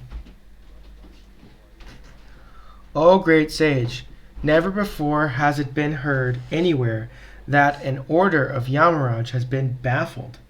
Therefore, I think that people who have doubts about this, that no one but you can eradicate. Since that is my firm conviction, kindly explain the reasons for these events. Sri Shukadev Goswami replied, My dear king, when the order carriers of Yamaraj were baffled and defeated by the order carriers of Vishnu, they approached their masters, the controller of Samyamani Puri, the master of sinful persons, to tell him of this incident. The Yamaduta said, "Our dear Lord, how many controllers or rulers are there in this material world? How many causes are responsible for manifesting the various results of activities performed under the three modes of material nature, Sattva-gun, Rajagun, and Tamagun? If in this universe there are many rulers and justices who disagree about punishment and reward, their contradictory actions will neutralize each other, and no one will be punished or rewarded. Otherwise, if their contradictory acts fail to neutralize each other, everyone will have to be both punished and rewarded." The Yamadutas continued, "Since there are many different karmis or workers, there may be different judges or rulers to give them justice. But just as one central emperor controls different departmental rulers, there must be one supreme controller to guide all the judges. The supreme judge must be one, not many. It was our understanding that you were the supreme judge, and that your jurisdiction that you have jurisdiction even over the demigods. Our impression was that you are the master of all living entities, the supreme authority who discriminates between the pious and the impious activities of all human beings. But now we see that the punishment ordained under your authority is no longer effective, since your order has been transgressed by the four wonderful and perfect persons. We were bringing the most sinful Ajamil toward the hellish planets, following your order, when those beautiful persons from Siddhaloka forcibly cut the knots of the ropes with which we were arresting him. As soon as the sinful Ajamil uttered the name Narayana, these four beautiful men immediately arrived and reassured him, saying, 'Do not fear, do not fear. We wish to know about them from you, your lordship. If you think we are able to understand them, kindly describe who they are.'"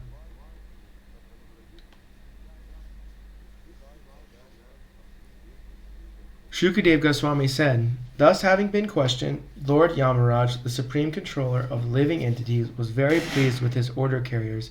Because of hearing from them the holy name of Narayana, he remembered the lotus feet of the Lord and began to reply. Yamaraj said, "My dear servants, you have accepted me as the supreme, but factually I am not. Above me and above all other demigods, including Indra and Chandra, is the one supreme master and controller.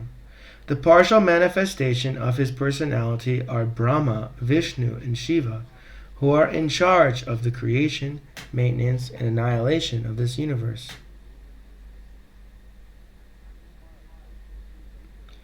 He is like the two threads that form the length and breadth of a woven cloth. The entire world is controlled by him, just as a bull is controlled by the rope in its nose. Just as the driver of a bullock cart tries the ropes through the nose of his bulls to control them, the Supreme Personality of Godhead binds all men through the ropes of his words in the Vedas, which set forth the name and the activities of the distinct orders of human society, Brahmana, Kshatriya, Vaishya, and Shudra. In fear, the members of these orders all worship the Supreme Lord by offering him presentations according to their respective activities. Yamaraj, Indra, the king of heaven, Niriti, Varuna, Chandra, the moon god, Agni, Lord Shiva, Pavana, Lord Brahma, Surya, the sun god, Vishvasu, the 8 Vasus, the Sadyas, the Maruts, the Rudras, the Siddhas, and Marichi, and other rishis engaged in maintaining the departmental affairs of the universe, as well as the best of the demigods, headed by Brihaspati, and the great sages, headed by Bhrigu, are all certainly freed from the influence of the two base material modes of nature, namely, passion and ignorance. Nonetheless, although we are in the mode of goodness, we cannot understand the activities of the Supreme Personality of Godhead. What then is to be said of others who under illusion merely speculate to know God? As the different limbs of the body cannot see the eyes, the living entities cannot see the Supreme Lord, who is situated as the Supersoul in everyone's heart, not by the senses, by the mind, by the life air, by the thoughts within the heart, or by the vibration of the words can living entities ascertain the real situation of the Supreme Lord. The Supreme Personality of Godhead is self-sufficient and fully independent. He is the master of everyone and everything, including the illusory energy. He has his form, qualities, and features, and similarly, his order carriers, the Vaishnavas, who are very beautiful, possess bodily features, transcendental qualities, and transcendental nature, almost like his. They always wander within the world with full independence. The order carriers of Lord Vishnu, who are worshipped even by the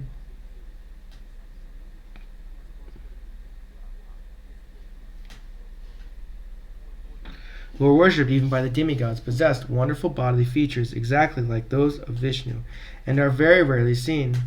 The Vishnu-dutas protect the devotees of the Lord from the hands of enemies and envious persons, and even from my jurisdiction, as well as from natural disturbances. Real religious principles are enacted by the Supreme Personality of Godhead, although fully situated in the mode of goodness. Even the great rishis who occupy the topmost planets cannot ascertain the real religious principles, nor can the demigods or the leaders of Siddhaloka, to say nothing of the asuras, ordinary human beings, Vidyadharas and Charanas. Lord Brahma, Bhagavan Narada, Lord Shiva, and the four Kumaras, Lord Kapila, the son of Devahuti, Swayambhuva Manu, Prahlad Maharaj, Janaka Maharaj, Grandfather Bhishma, Bali Maharaj, Shukadev Goswami, and I myself know the real religious principles. My dear servants, this transcendental religious principle, which is known as the Bhagavat Dharma, or surrender unto the Supreme Lord and love for him, is uncontaminated by the material modes of the nature.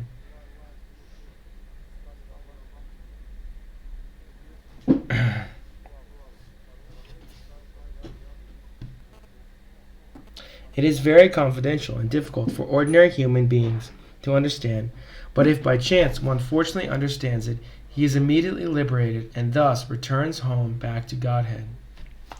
Devotional service, beginning with the chanting of the holy name of the Lord, is the ultimate religious principle for living entities in human society. My dear servants, who are as good as my sons, just see how glorious is the chanting of the holy name of the Lord. Not the great sinful Ajamil.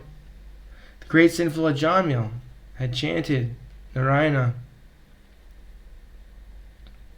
chanted only to call his sons, not knowing that he was chanting the Lord's holy name. Nonetheless, by chanting the holy name of the Lord, he remembered Narayana, and thus he was immediately saved from the ropes of death. Therefore, it should be understood that one is easily relieved from all sinful reactions by chanting the holy name of the Lord and chanting his qualities and activities. This is the only process recommended for the relief from sinful reactions. Even if one chants the holy name of the Lord with improper pronunciation, he will achieve relief from the material bondage if he chants without offenses. Ajamil, for example, was extremely sinful, but while dying, he merely chanted the holy name, and although calling his son, He achieved complete liberation because he remembered the holy name of Narayana. Because they are bewildered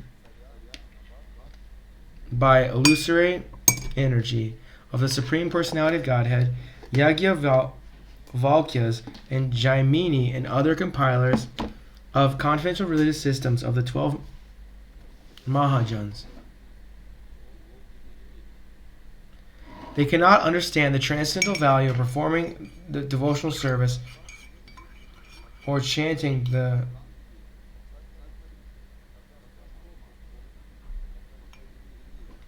transcendental value of performing devotional service or chanting the Hare Krishna mantra, because their minds are attracted to the ritualistic ceremonies mentioned in the Vedas, especially the Yajur Veda, Samveda, and Rig Veda.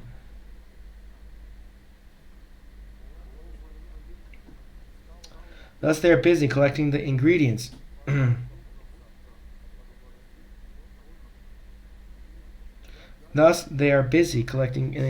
for ritualistic ceremonies that yield only temporary benefits, such as elevation to Svargaloka for material happiness.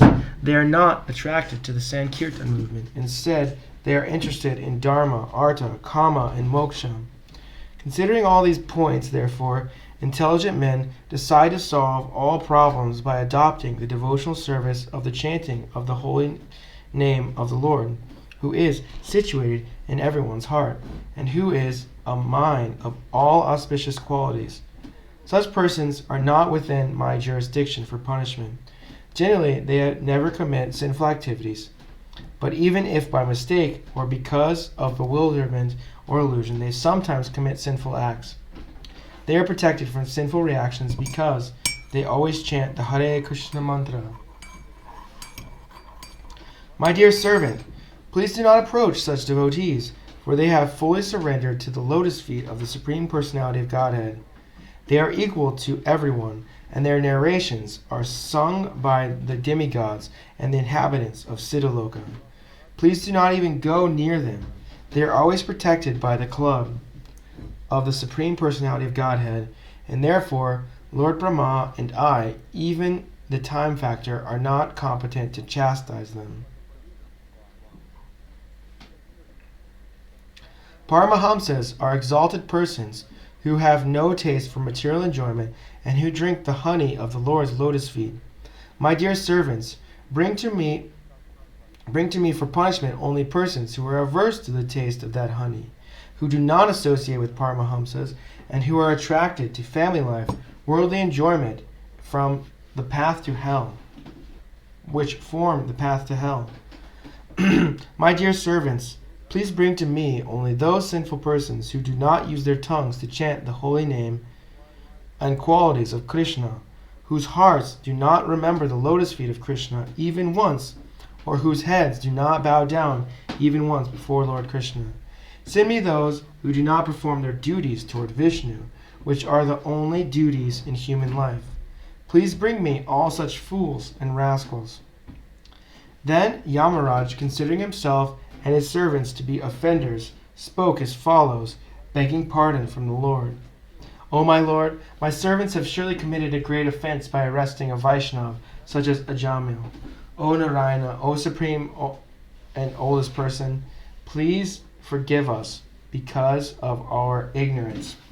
We have failed to recognize Ajamil as a servant of your Lordship, and thus we have certainly committed a great offense. Therefore, with folded hands, we beg you to pardon, my Lord. We beg your pardon, my Lord. We beg your pardon, my Lord. Since you are the supremely merciful and are always full of good qualities, please pardon us. We offer our respectful obeisances unto you. Shukadev Goswami continued, My dear king, the chanting of the holy name of the Lord is able to uproot even the reactions of the greatest sins. Therefore, the chanting of the Sankirtan movement is the most auspicious activity in the entire universe. Please try to understand this so that others will take it seriously.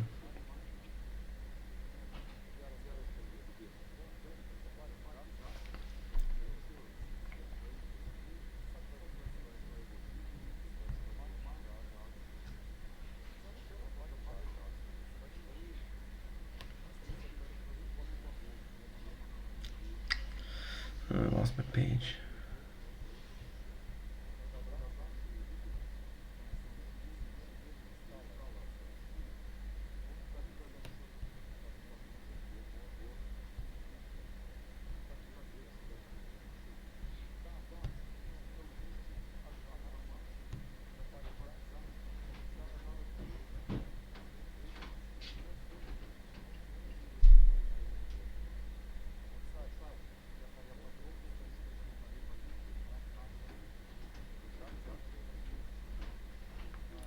One who continuously hears and chants the holy name of the Lord, and hears and chants about his activities, can very easily attain the platform of pure devotional service, which can cleanse the dirt from one's heart. One cannot achieve such purification merely by observing vows and performing Vedic ritualistic ceremonies.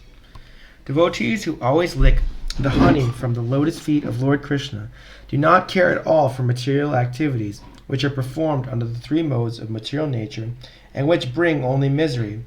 Indeed, devotees never give up the lotus feet of Krishna to return to material activities. Others, however, who are addicted to the Vedic rituals because they have neglected the service of the Lord's lotus feet and are enchanted by lusty desires, sometimes perform acts of atonement. Nevertheless, being incompletely purified, they return to sinful activities again and again. After hearing from the mouth of their masters about the extraordinary glories of the Lord, his name, fame, and attributes, the Yamadutas were struck with wonder. Since as soon as they see a devotee, they fear him and dare not to look at him again. When the great sage Agastya, the son of Kumbha, was residing in the Malaya hills and worshipping the Supreme Personality of Godhead, I approached him, and he explained to me this confidential history.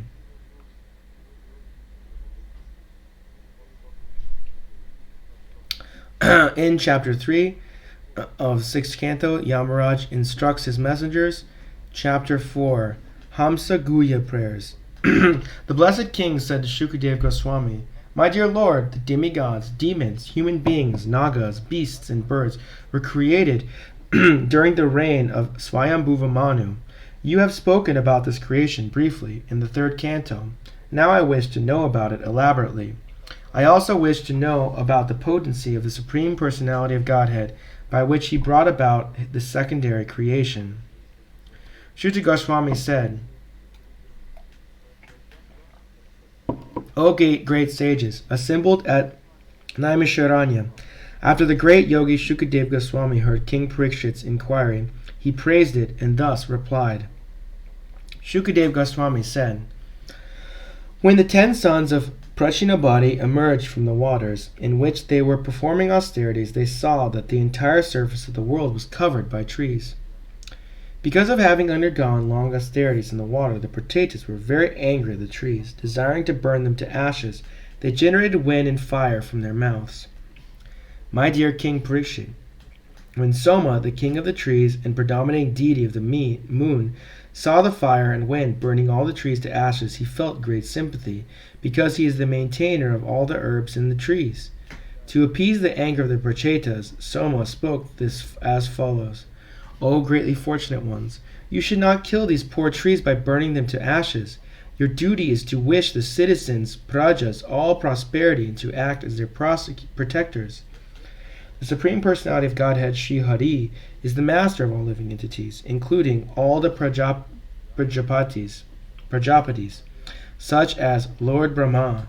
Because he is the all-pervading and indestructible master, he has created all these trees and vegetables as eatables for other living entities. By nature's arrangements, fruits and flowers are considered the food of insects and birds. Grass and other legless living entities are meant to be the food of four-legged animals like cows and buffalo. Animals that cannot use their front legs as hands are meant to be the food of animals like tigers, which have claws, and four-legged animals like deer and goats, as well as food grains, are meant to be the food of human beings. O pure-hearted ones, your father, Prachinabhari, the Supreme Personality of Godhead, and the Supreme Personality of Godhead have ordered you to generate population. Therefore, how can you burn to ashes these trees and herbs, which are needed for the maintenance of your subjects and descendants? The path of goodness is traversed by your fathers, grandfather, and great-grandfather. Is that the maintaining of the subjects, prajas, including the men, animals, and trees? That in the path of you should follow. That is the path you should follow. Unnecessary anger is contrary to your duty. Therefore, I request you to control your anger.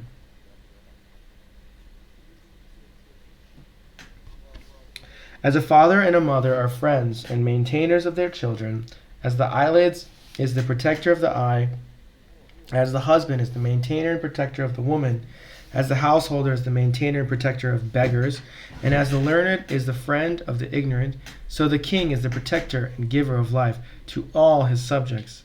The trees are also subjects to the king. Therefore, they should be given protection. The Supreme Personality of Godhead is situated as a supersoul within the core of the hearts of all living entities, whether moving or non-moving, including men, birds, animals, trees, and, indeed, all living entities. Therefore, you should consider every body a residence or temple of the Lord.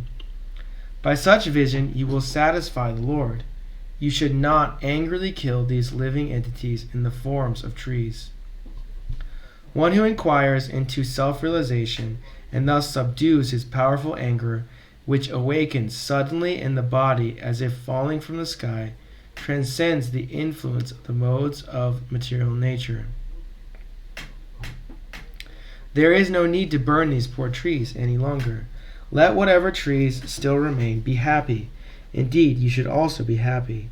Now here is a beautiful, well-qualified girl named Marisha, who was raised by the trees as their daughter. You may accept this beautiful girl as your wife. Shukadeva Goswami continued, My dear king, after thus pacifying the Prachetas, Soma, the king of the moon, gave them the beautiful girl born of Pramalocha, Apsara. The Prachetas all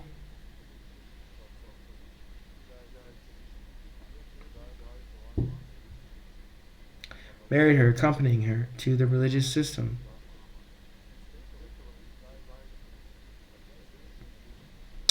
In the womb of that girl, the Prachetas begot a son named Daksha.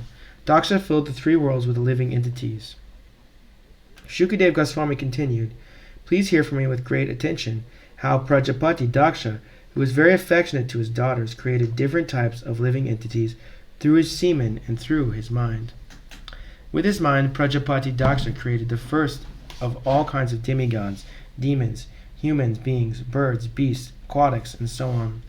When Prajapati Daksha saw that he was not properly generating all kinds of living entities, he approached a mountain very near the Vindhya mountain range, and there he executed very difficult austerities. Near the mountains was a very holy place named Agamashrama. There Prajapati Daksha executed ritualistic ceremonies and satisfied the Supreme Personality of Godhead, Hari, by engaging in great austerities to please him. My dear king, I shall fully explain to you the Hamsaguya prayers which were offered to the Supreme Personality of Godhead by Daksha, and I shall explain how the Lord was pleased with him for those prayers. Prajapati Daksha said, The Supreme Personality of Godhead is transcendental to the illusory energy and the physical categories it produces. He possesses the potency for unfailing knowledge and supreme willpower. And he is the controller of the living entities and the illusory energy. The conditioned souls who have accepted this material manifestation as everything cannot see him, for he is above the evidence of experimental knowledge. Self-evident and self-sufficient, he is not caused by any superior cause. Let me offer my respectful obeisances unto him. As the sense objects, form, taste, touch, smell, and sound, cannot understand how the senses perceive them, So the conditioned souls, although residing in his body along with the supersoul, cannot understand how the supreme spiritual person, the master of the material creation, directs his senses. Let me offer my respectful obeisances unto that supreme person, who is the supreme controller. Because they are only matter, the body, the life airs, the external and internal senses, the 5 gross elements, and the subtle sense objects, form, taste, smell, sound, and touch, cannot know their own nature, and the nature of the other senses, or the nature of their controllers. But the living being, because of his spiritual nature, can know his body, the life airs, the senses, the elements, and the sense objects. And he can also know the 3 qualities that form their roots. Nevertheless, although the living being is completely aware of them, he is unable to see the Supreme Being, who is omniscient and unlimited. I therefore offer my respectful obeisances unto him. When one's consciousness is completely purified of the contamination of material existence, gross and subtle, without being agitated as in the working and dreaming states, and when the mind is not dissolved as in the sushupti, deep sleep, one comes to the platform of trance. Then one's material vision and the memories of the mind, which manifests names and forms, are vanquished. Only in such a trance is the Supreme Personality of Godhead revealed. Thus let us offer our respectful obeisances unto the Supreme Personality of Godhead, who is seen in that unconditional transcendental state. Just as great learned Brahmanas, who are expert in performing ritualistic ceremonies and sacrifices, can extract the fire from wooden fuel by chanting the 15 Samhidhini mantras, thus proving the efficiency of Vedic mantras, so those who are actually advanced in consciousness, in other words,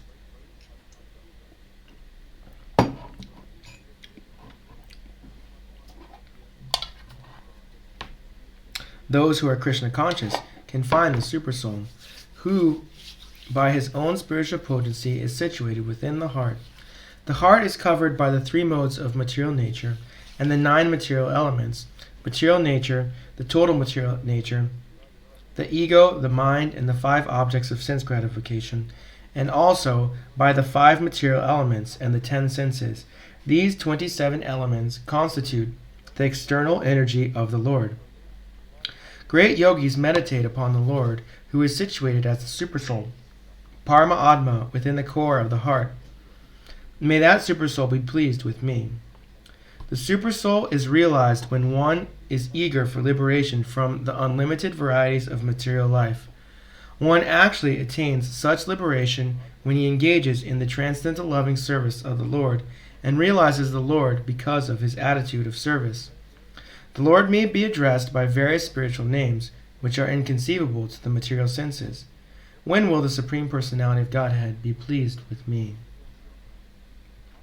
Anything expressed by material vibrations, anything ascertained by material intelligence, and anything experienced by the material senses is concocted within the material mind.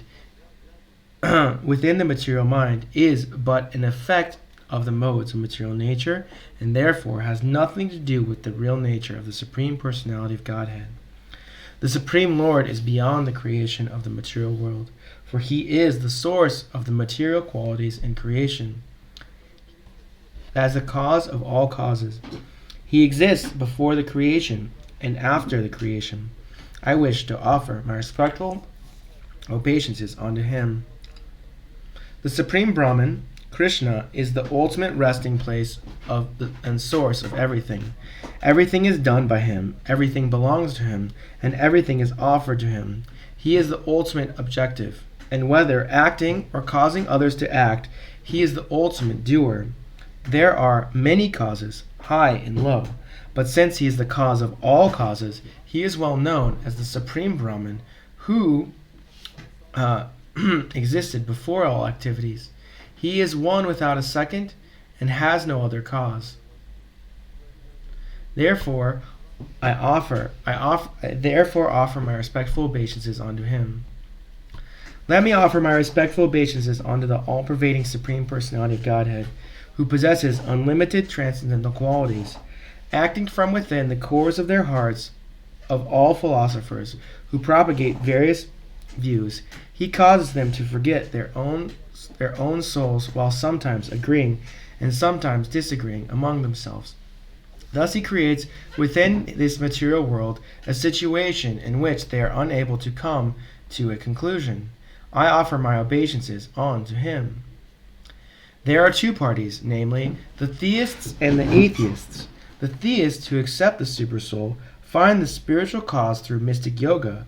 The Sankhites, however, who merely analyze the material elements, come to the conclusion of impersonalism and does not accept a supreme cause, whether Bhagavan, Paramatma, or even Brahman.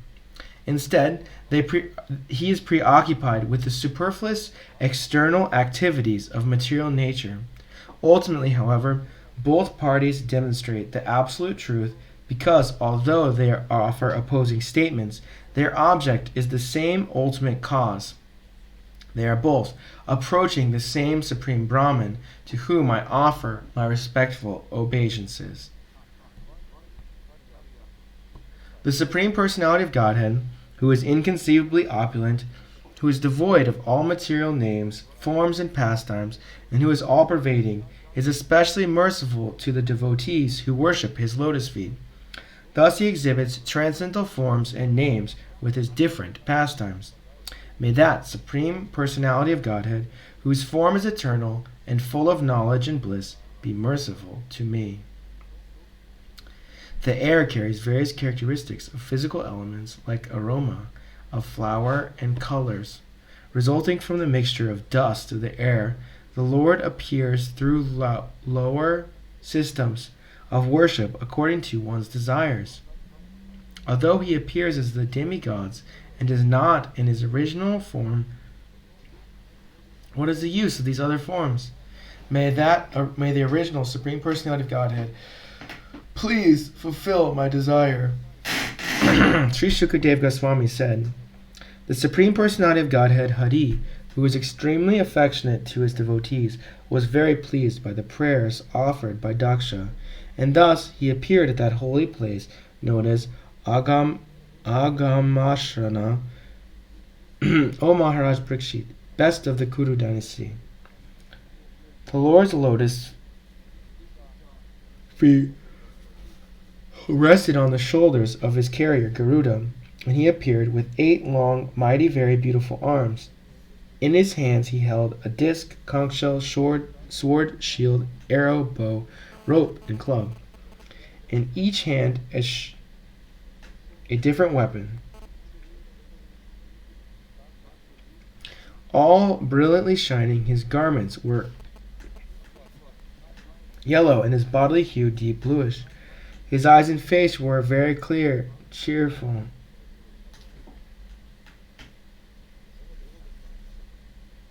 And from his neck to his feet hung a long garland of flowers. His chest was decorated with the Kastuba jewel and the marks of Srivatsa. On his head he was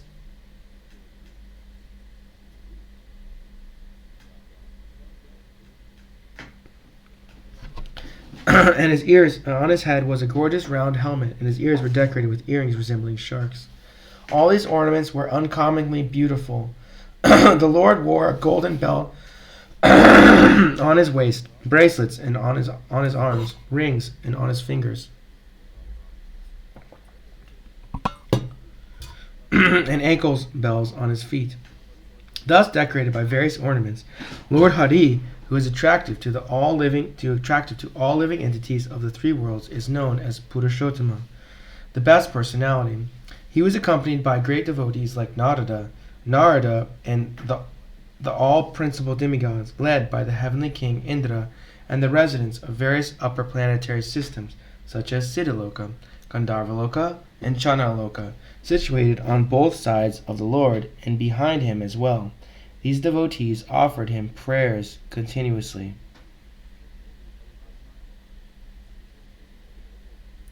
Seeing that wonderful and effulgent form the Supreme Personality of Godhead, Prajapati Daksha, was first somewhat afraid, but then he was very pleased to see the Lord, and he fell to the ground like a stick, Dandawat, to offer his respects to the Lord. As rivers are filled by water flowing from the mountain, all of Daksha's senses were filled with pleasure. Because of his highly elevated happiness, Daksha could not say anything, but simply remained flat on the ground. Although Prajapati Daksha could not say anything, when the Lord, who knows in everyone's heart, saw his devotee prostrate in that matter and desiring to increase the population, he addressed him as follows. The Supreme Personality of Godhead said, O most fortunate Prachetas, because of your great faith in me, you have attained the supreme devotional ecstasy. Indeed, because of your austerities combined with exalted devotion, your life is now successful. You have achieved complete perfection. My dear Prajapati Daksha, you have performed extreme austerities for the welfare and growth of the world. My desire also is that everyone within this world be happy. I am therefore very pleased with you because you are endeavoring to fulfill my desire for the welfare of the entire world. Lord Brahma, Lord Shiva, the Manus, all the demigods in the higher planetary systems, and you, Prajapatis, who are increasing the population, are working for the benefit of all living entities. Thus your expansions of my marginal energy are incarnations of my various qualities. My dear Brahmana, austerity in the form of meditation is my heart. Vedic knowledge in the form of the hymns and mantras constitute my body, and spiritual activities and ecstatic emotions are my actual form. The ritualistic ceremonies and sacrifices, when properly conducted, are the various limbs of my body, and the unseen good when properly conducted are the various limbs of my body, and the unseen good fortune proceeding from pious or spiritual activities constitutes my mind, and the demigods who execute my orders in various departments are my life and soul. Before the creation of this cosmic manifestation, I alone existed with my specific spiritual potencies. Consciousness was then unmanifested, just as one's consciousness is unmanifested during the time of sleep. I am the reservoir of unlimited potencies, and therefore I am known as unlimited or all-pervading. From my material energy, the cosmic manifestation appeared within material energy. The cosmic manifestation appeared within me, and this universal manifestation appeared the chief being, Lord Brahma, who is the source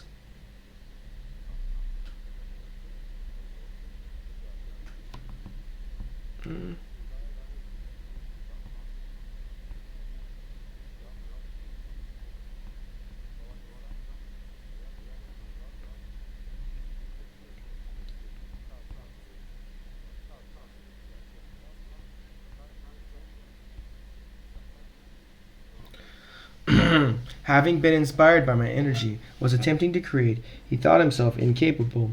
Therefore I gave him advice, and in accordance with my instructions he underwent extremely difficult austerities. Because of these austerities, the great Brahma was able to create 9 personalities, including you, to help him in the functions of creation. My dear son Daksha, Prajapati Panchajana has a daughter named Asikni, whom I offer you so that you may accept her as your wife. Now untie the sexual life as a man and a woman in this way. By sexual intercourse, you will be able to beget hundreds of children.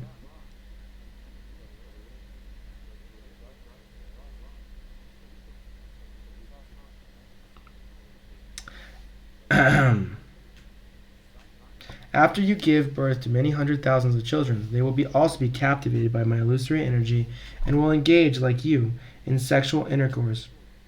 But because of my mercy, to you and them, they will also be able to give my presentations in devotion. Shukadev Goswami continued, after the creator of the entire universe, the Supreme Personality of Godhead Hari, spoke in this way in the presence of the Prajapati Daksha, he immediately disappeared as if he were an object experienced in a dream. End chapter.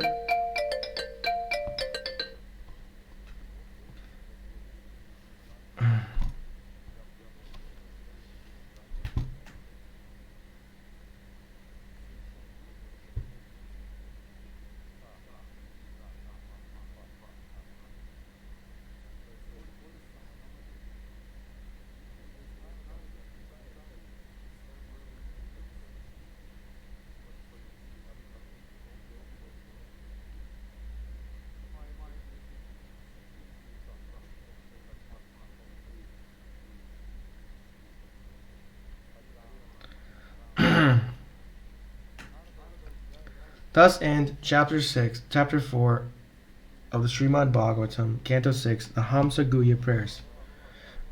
Chapter 5, Narada Muni cursed by Prajapati Daksha.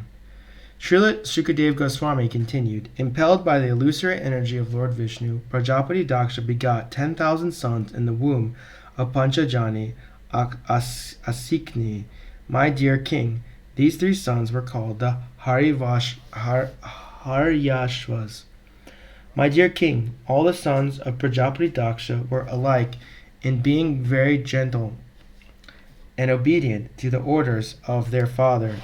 When their father ordered them to beget children, they all went in the western direction. In the west, where the river Sindhu meets the sea, there is a great place of pilgrimage known as Narayana Saras. Many sages and others advanced in spiritual consciousness live there.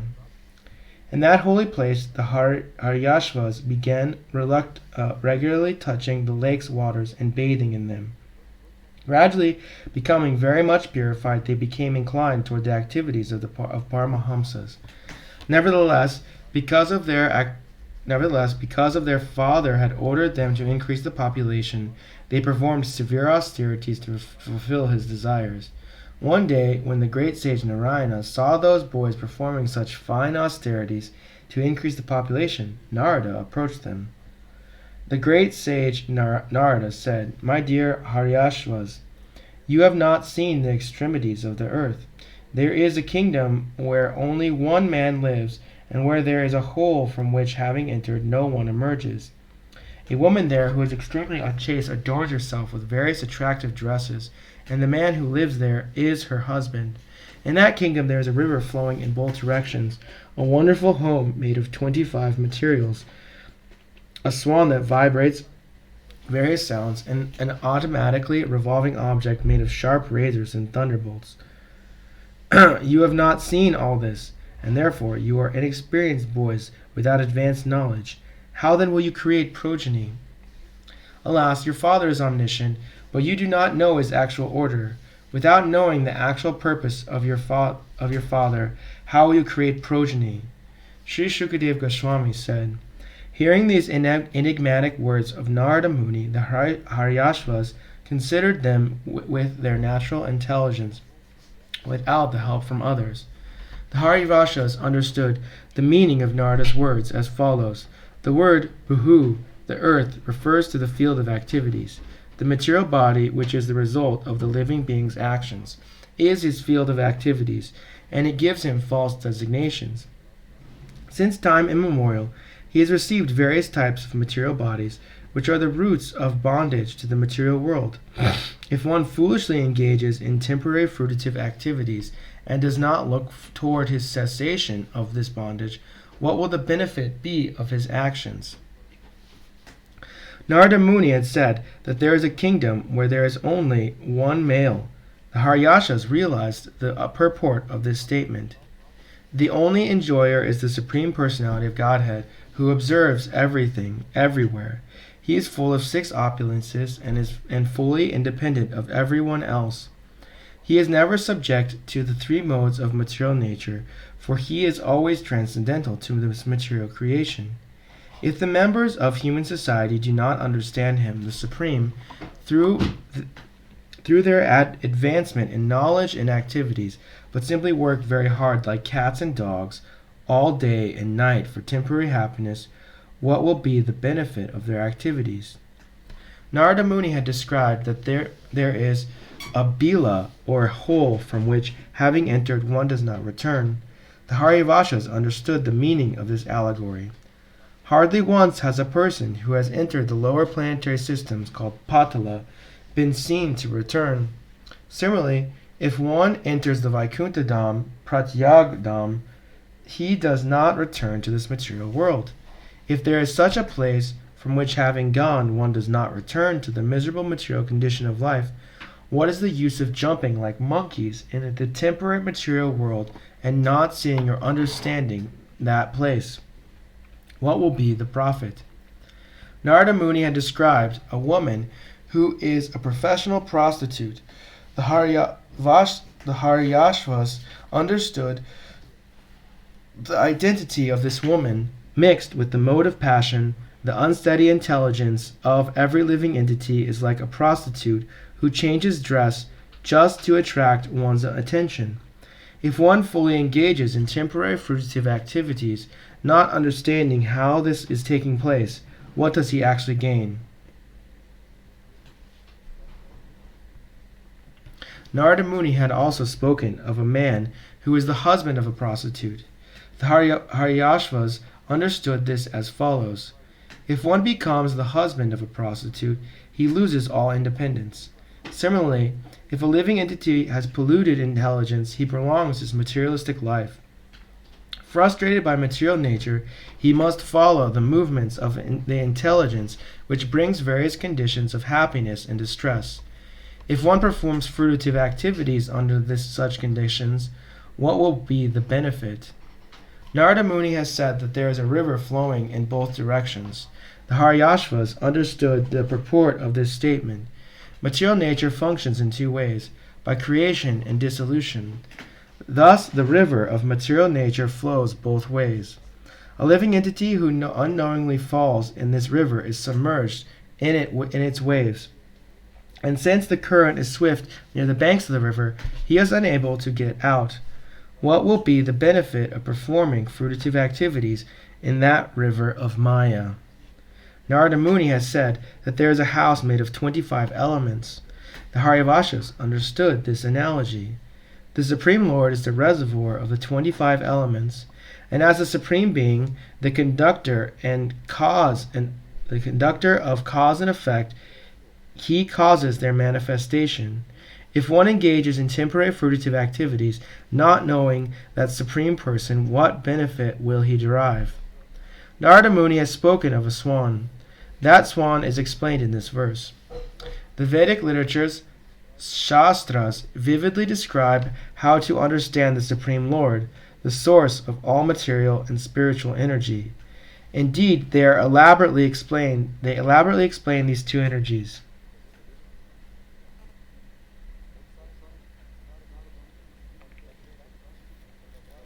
The swan, Hamsa, is one who discriminates between matter and spirit, who accepts the essence of everything, and who explains the means of bondage and the means of liberation. The words of scriptures consist of variegated vibrations.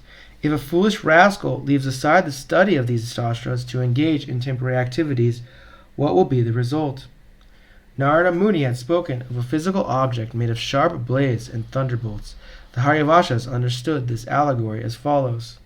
Eternal time moves very sharply, as if made of razors and thunderbolts. Uninterrupted and fully independent, it drives the activities of the entire world. If one does not try to study the entire eternal element of time, what benefit can he derive from performing temporary material activities? Narada Muni had asked how one could ignorantly defy one's own father. The Haryavashas understood the meaning of this question. One must accept the original instructions of the Shastras. According to Vedic civilization, one is offered a sacred thread as a sign of second birth. One takes his second birth by dint of having received instructions in the Shastra from a bona fide spiritual master. Therefore, Shastra, scripture, is the real father. All Shastras instruct that one should end his material way of life. If one does not know the purpose of the Father's orders, the Shastras, he is ignorant. The words of a material father who endeavors to engage his son in material activities are not the real instructions of the Father. Shukadev Goswami continued, My dear king, after hearing the instructions of Narada, the Haryavashas, the sons of the Prajapati Daksha, were firmly convinced. They all believed in his instructions and reached the same conclusion. Having accepted him as their spiritual master, they circumambulated that great sage and followed the path by which one never returns to this world. The 7 musical notes, sa, ra, ga, ma, pa, da, and ni, are used in musical instruments, but originally they come from the Samveda. The great sage Narada vibrates sounds describing the pastimes of the Supreme Lord. By such transcendental vibrations such as Hare Krishna, Krishna Krishna, Hare Hare, Hare Rama, Rama Rama, Hare Hare, he fixes his mind at the lotus feet of the Lord. Thus he directly perceives Harishikesh, the master of the senses. After delivering the Haryavashas, Narada Muni continued traveling throughout the planetary system, his mind always fixed at the lotus feet of the Lord. Haryavashas, the sons of Prajapati Daksha, were very well behaved, cultured sons, but unfortunately, because of the instructions of Narada Muni, they deviated from the order of their father. While Daksha heard this news, which was brought to him by Narada Muni, he began to lament. Although he was the father of such good sons, he had lost them all. Certainly this was lamentable. When Prajapati Daksha was lamenting for his lost children, Lord Brahma pacified him with instructions, and thereafter begot 1,000 more children in the womb of his wife Panchajani. This time his sons were known as the Savalashvas. In accordance with their father's order to beget children, the second group of sons also went to Narayana Sharas, the same place where their brothers had previously attained perfection by following the instructions of Narada. Undertaking great vows of austerity, the Savalashvas remained at the holy place. At Narayana Saras, the second group of sons performed penances in the same way as the first. They bathed in the holy water, and by its touch, all the dirty material desires in their hearts were cleansed away. They murmured mantras beginning with Omkar and underwent severe course of austerity. For a few months the sons of Prajapati Daksha drank only water and ate only air. Thus, undergoing great austerities, they recited this mantra, Let us offer our respectful obeisances unto Narayana, the Supreme Personality of Godhead, who is always situated in his transcendental abode. Since he is the Supreme Person, Paramahamsa, let us offer our respectful obeisances unto him.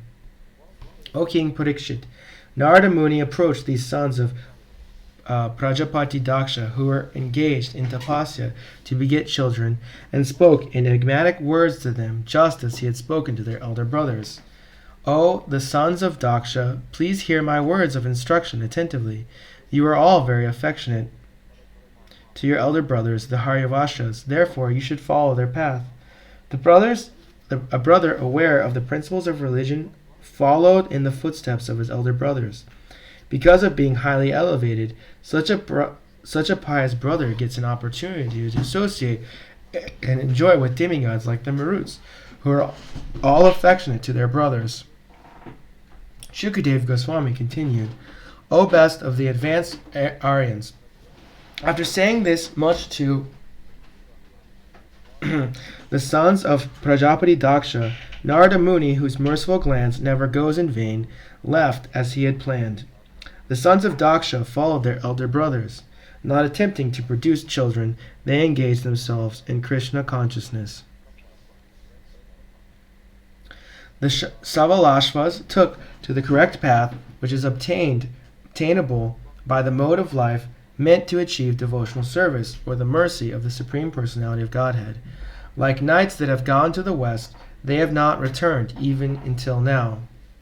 At this time, Prajapati Daksha observed many inauspicious signs, and he heard from various sources that his second group of sons, the Shavalashvas, had followed the path of their elder brothers in accordance with the instructions of Narada. When he heard that the Shavalashvas had also left this world to engage in devotional service, Daksha was angry at Narada, and he almost fainted due to lamentation. When Daksha met Narada, Daksha's lips began to trembling in anger, and he spoke as follows. Prajapati Daksha said, "Alas, Narada Muni, you wear the dress of a saintly person, but you are not actually a saint. Indeed, although I am in Grihastha life, I am a saintly person. By showing my sons the path of renunciation, you have done me an abominable injustice." Prajapati Daksha said, "My sons were not at all freed from their 3 debts. Indeed, they did not properly consider their obligations, O Narada Muni. Please, O personality of sinful action, you have obstructed their progress toward good fortune in this world and the next, because they are still indebted to say the saintly person, the demigods, and their father." Prajapati Daksha continued, "Thus committing violence against other living entities, and yet claiming to be an associate of Lord Vishnu, you are defaming the Supreme Personality of Godhead. You needlessly created a mentality of renunciation in innocent boys, and therefore you are shameless and devoid of compassion. How could you travel with the personal associates of the Supreme Lord? All the devotees of the Lord, but you are very kind to the conditioned souls and are eager to benefit others. Although you wear the dress of a devotee, you create enmity with people who are not your enemies. You break friendship and create enmity between friends. Are you not ashamed of posing as a devotee while performing these abominable actions?" Prajapati Daksha continued, "If you think that simply awakening the sense of renunciation will detach one from the material world, I must say that unless full knowledge is awakened, simply changing dresses as you have done cannot possibly bring detachment. Material enjoyment is indeed the cause of all unhappiness, but one cannot give it up unless one has personally experienced how much suffering it is. Therefore, one should be allowed to remain in so-called material enjoyment while simultaneously advancing in knowledge to experience the misery of this false material happiness. Then, without help from others, one will find material enjoyment detestable. Those whose minds are changed by others do not become as renounced as those who have personal experience. Although I live in household life with my wife and children, I honestly follow the Vedic injunctions by engaging in fruitive activities to enjoy life without sinful reactions.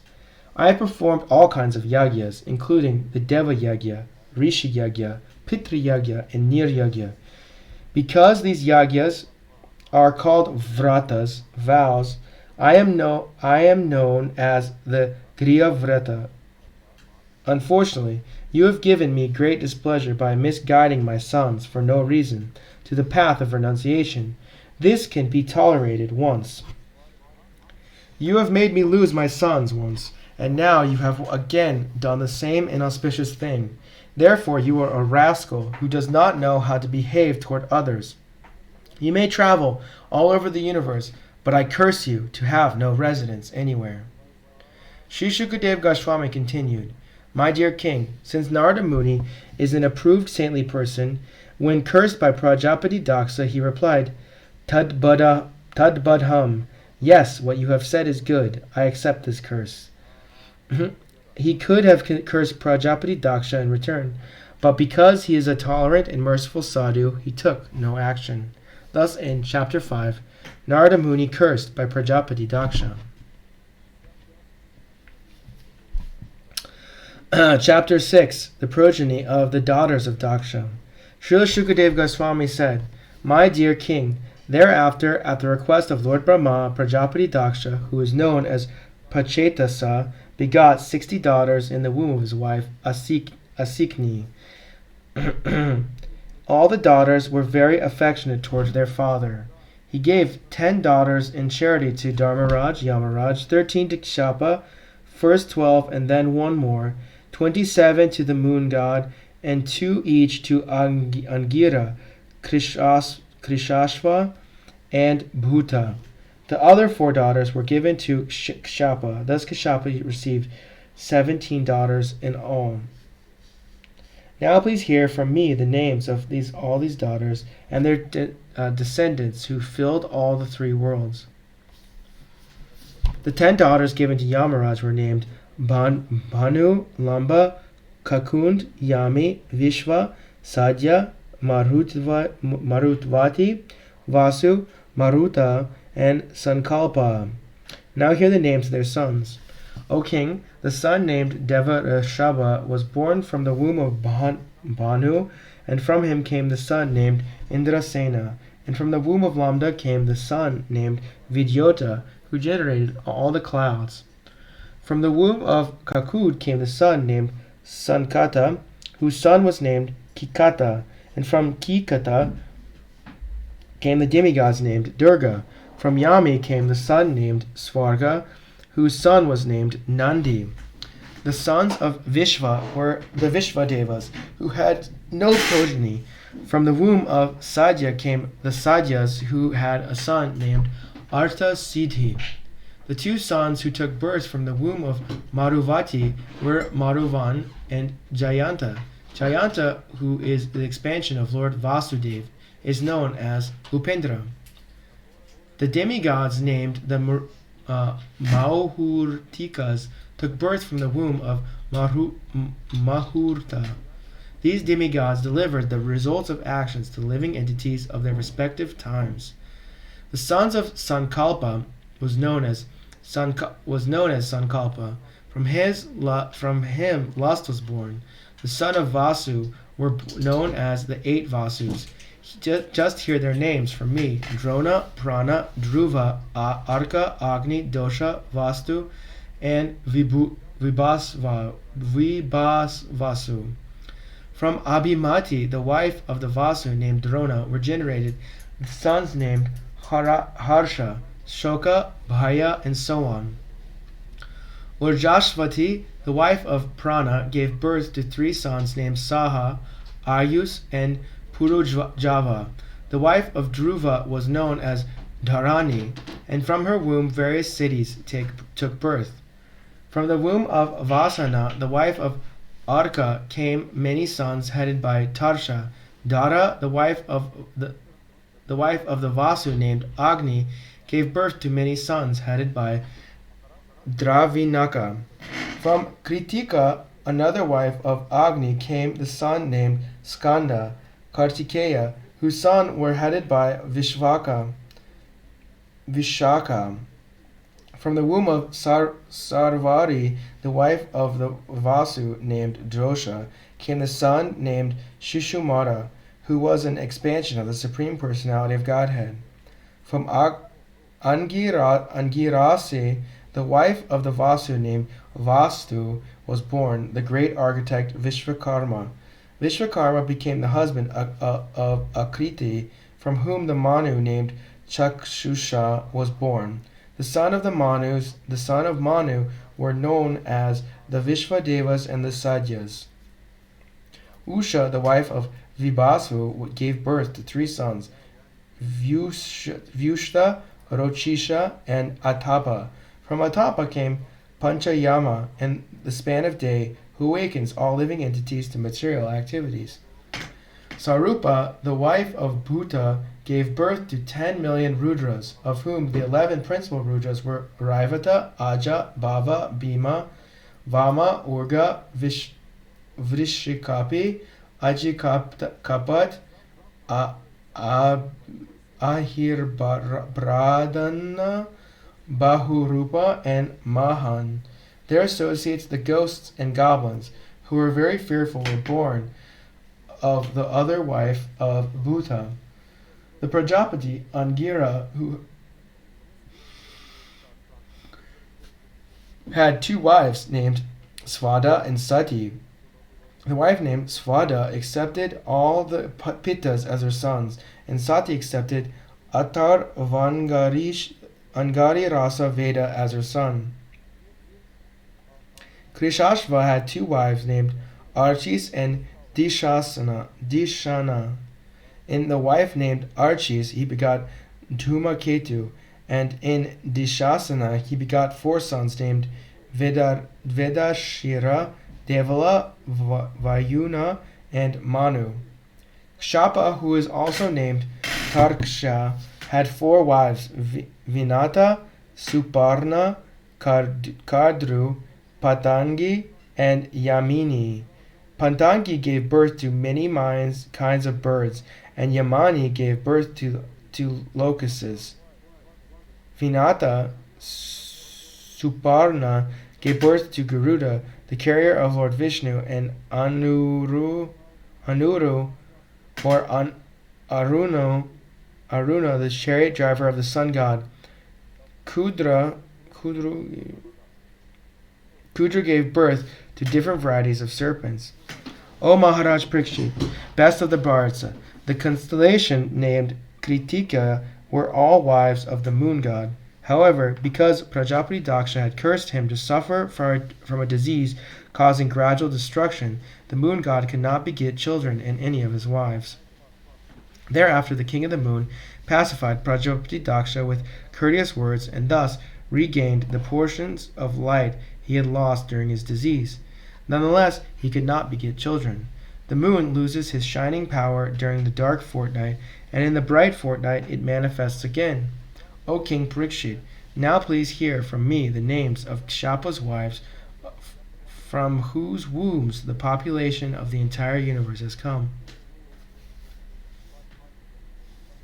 They are the mothers of almost all the population of the entire universe, and their names are very auspicious to hear. They are Aditi, Diti, Danu, Kashta, Arishta, Surasa, Ila, Muni, Krodavasha, Tamra, Surabi, Sarama, and Timi. From the womb of Timi, all the aquatics took birth, and from the womb of Sarama, the ferocious animals like tigers and lions took birth. My dear King Parikshit, from the womb of Surabi, the buffalo, cow, and other animals with cloven hoofs took birth. From the womb of Tamara, the eagles, vultures, and other large birds of prey took birth. And from the womb of Muni, the angels took birth. The sons born of Krodavasha were the serpents known as Dandashuka, as well as other serpents and mosquitoes. All the various creepers and trees were born from the womb of Ila. The Rakshasas, bad spirits, were born from the wombs of Surasa. The Gandharvas were born from the womb of Arishta, and animals whose hooves are not split, such as the horse, were born from the womb of Kashta. O king, from the womb of Danu came 61 sons, of whom these 18 were very important. Dvimurda, Sambara, Arishta, Hayagriva, Vibhasvasu, Ayomukha, Sankushira, Svarbhanu,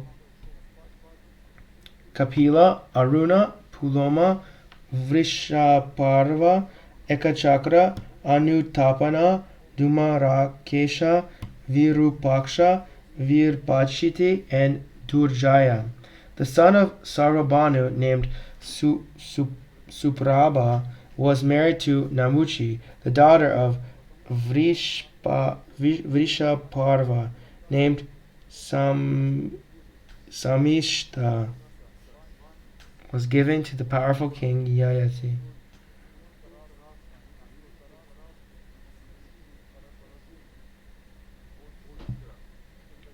Vishvarana, the son of Danu, had four beautiful daughters named Upadanavi, Haryashira, Puloma, and Kalaka. Hiranyaksha married Upadanavi, and Kretu married Haryashira. Thereafter, at the request of Lord Brahma, Prajapati Kshapa married Puloma and Kalaka. the other two daughters of the Vishvarna. From the wombs of these two wives of Kshapa came 60,000 sons, headed by Nivatakravacha, who were known as the Paulomas and the Kalakeyas. They were physically very strong and expert in fighting, and their aim was to disturb the sacrifice performed by the great sages. My dear king, when your grandfather Arjuna went to the heavenly planets, he alone killed all these demons, and thus King Indra became extremely affectionate toward him. In his wife Simhika, Viprachiti begot 101 sons, of whom the eldest is Rahu, and others are the 100 Ketus. All of them attained positions in the influential planets. Now please hear me as I describe the descendants of Aditi in chronological order. In this dynasty, the Supreme Personality of Godhead, Narayana, descended by his plenary expansion. The names of the sons of Aditi are as follows: Vivaswan, Aramya, Pusha, Tvasta, Savita, Bhaga, Dhata, Vidata, Varuna, Mitra, Satru, and Urukrama.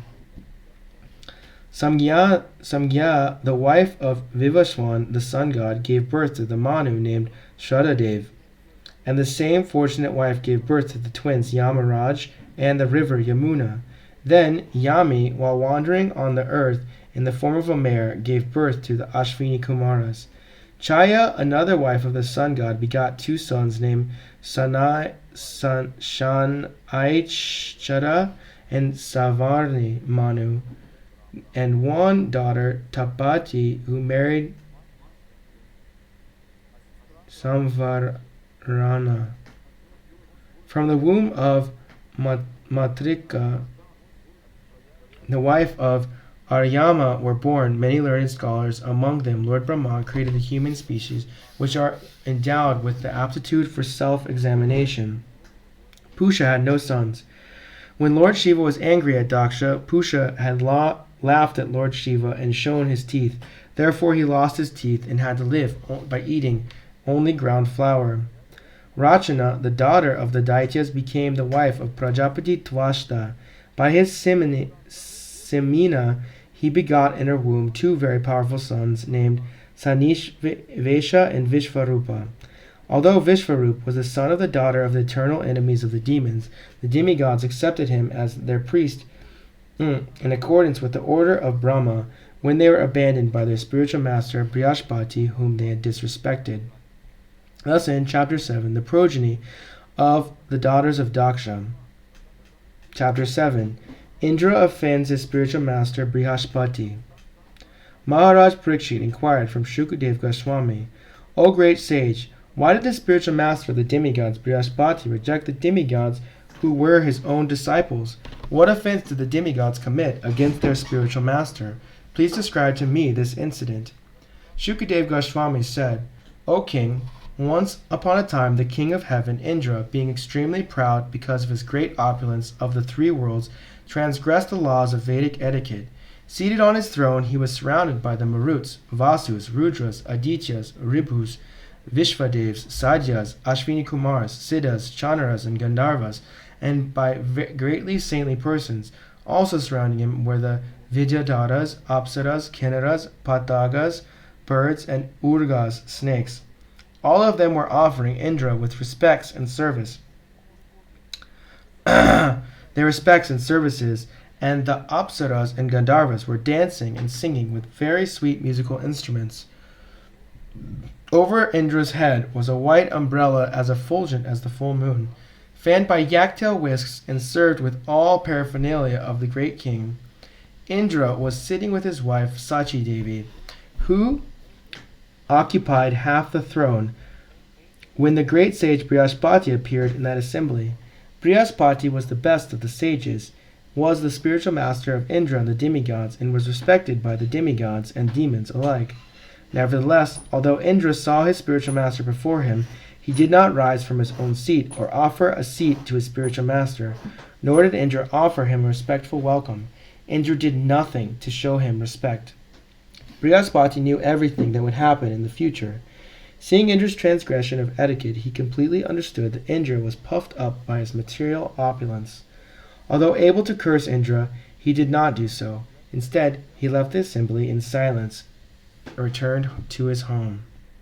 Indra, the king of heaven, could immediately understand his mistake. Realizing he had disrespected his spiritual master, he condemned himself in the presence of the members of the assembly. Alas, what a regrettable deed I have committed! Because of my lack of intelligence and pride in my material opulence, I have failed to show respect to my spiritual master when he entered this assembly. I thus have insulted him. Although I am the king of the demigods, who are situated in the mode of goodness, I was proud of a little opulence and polluted by false ego. Under the circumstances, who in this world would accept such riches at the risk of falling down? Alas, I condemned my wealth and opulence. If a person says, one who is situated on the exalted throne of a king should not stand up to show respect to another king or brahmana, it is to be understood that he does not know the superior religious principles. Leaders who have fallen into ignorance who misled people by directing them to the path of destruction, as described in the previous verses, are, in effect, boarding a stone boat, and so too are those who blindly follow them. A stone boat would be unable to float, and would sink in the water with its passengers. Similarly, those who misled people go to hell, and their followers go with them. King Indra said, "Therefore, with great frankness and without duplicity, I shall now bow my head at the lotus feet of Brihaspati, the spiritual master of the demigods. Because he is in the mode of goodness, he is fully aware of all knowledge and is the best of the brahmanas. Now I shall touch his lotus feet and offer my obeisances unto him to try to satisfy him." While Indra, the king of the demigods, thought in this way and repented in his own assembly, Brihaspati, the most powerful spiritual master and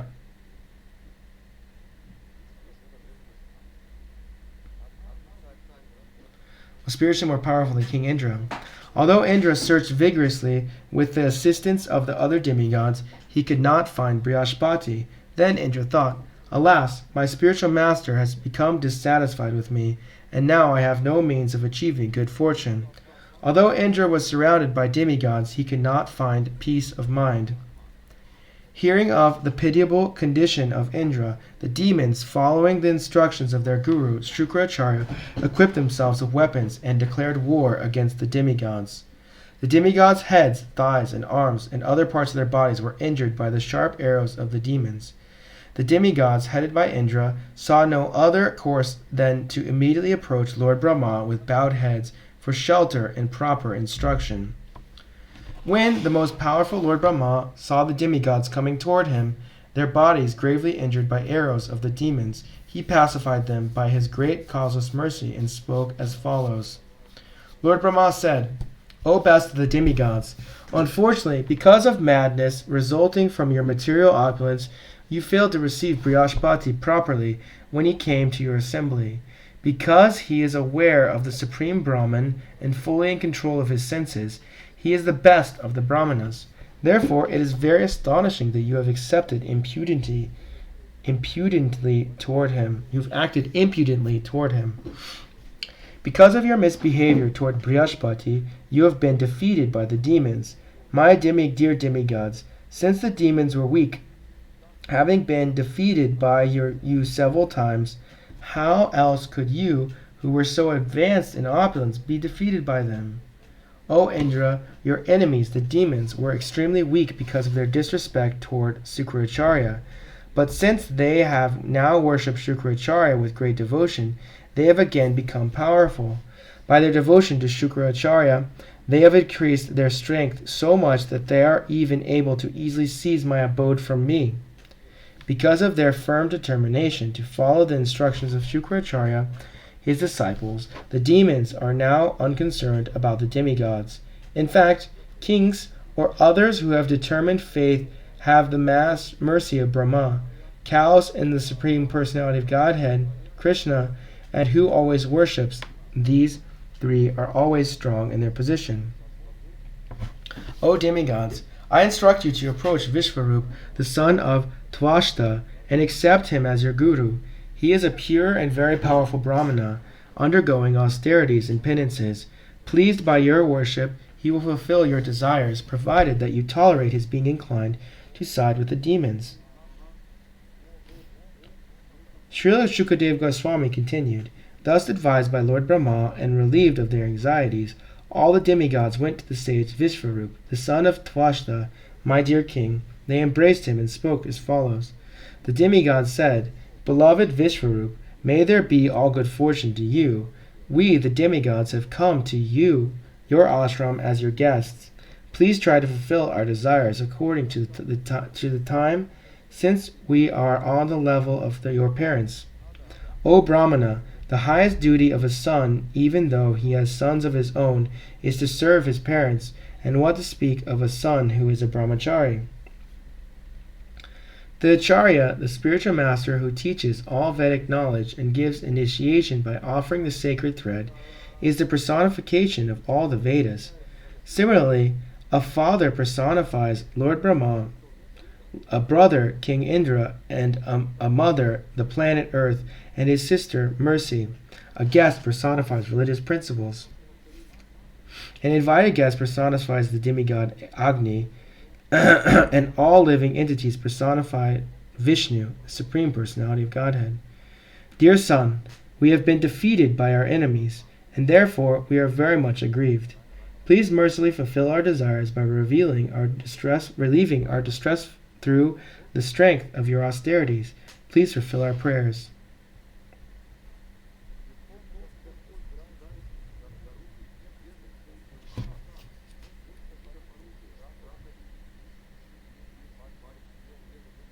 Since you are completely aware of the Supreme Brahman, you are a perfect Brahmana, and therefore you are the spiritual master in all orders of life. We accept you as our spiritual master and director, so that by the power of your austerity we may easily defeat the enemies who have conquered us. The demigods continued, Do not fear criticism for being younger than us. Such etiquette does not apply in regard to Vedic mantras. Except in relationship to Vedic mantras, seniority is determined by age, but one may offer respectful obeisances even to a younger person who is advanced in chanting Vedic mantras. Therefore, although you are junior in relationship to us, you may become our priest without hesitation. Shukadev Goswami continued, When all the demigods requested the great Vishvarup to be their priest, Vishvarup, who was advanced in austerities, was very pleased. And he replied to them as follows. Sri Vishvarup said, O demigods, although the acceptance of priesthood is described as causing the loss of previously acquired rabbinical power, how can someone like me refuse to accept your personal request? You are all exalted commanders of the entire universe. I am your disciple and must take many lessons from you. Therefore I cannot refuse you. I must agree for my own benefit. O exalted governors of various planets, the true Brahmana, who has no material possessions, maintains himself by the profession of accepting shilochana. In other words, he picks up grains left in the field and on the ground in the wholesale marketplace. By this means, householder Brahmanas who actually abide by the principles of austerity and penance maintain themselves and their families and perform all necessary pious activities. A Brahmana who desires to achieve happiness by gaining wealth through professional priesthood must certainly have a very low mind. How shall I accept priesthood? All of you are my superiors. Therefore, although accepting priesthood is sometimes reproachable, I cannot refuse even a small request from you. I agree to be your priest. I shall fulfill your request by dedicating my life and possessions. Sri Shukadev Goswami continued, O king, after making this promise to the demigods, the exalted Vishvarup, surrounded by the demigods, performed the necessary priestly activities with great enthusiasm and attention.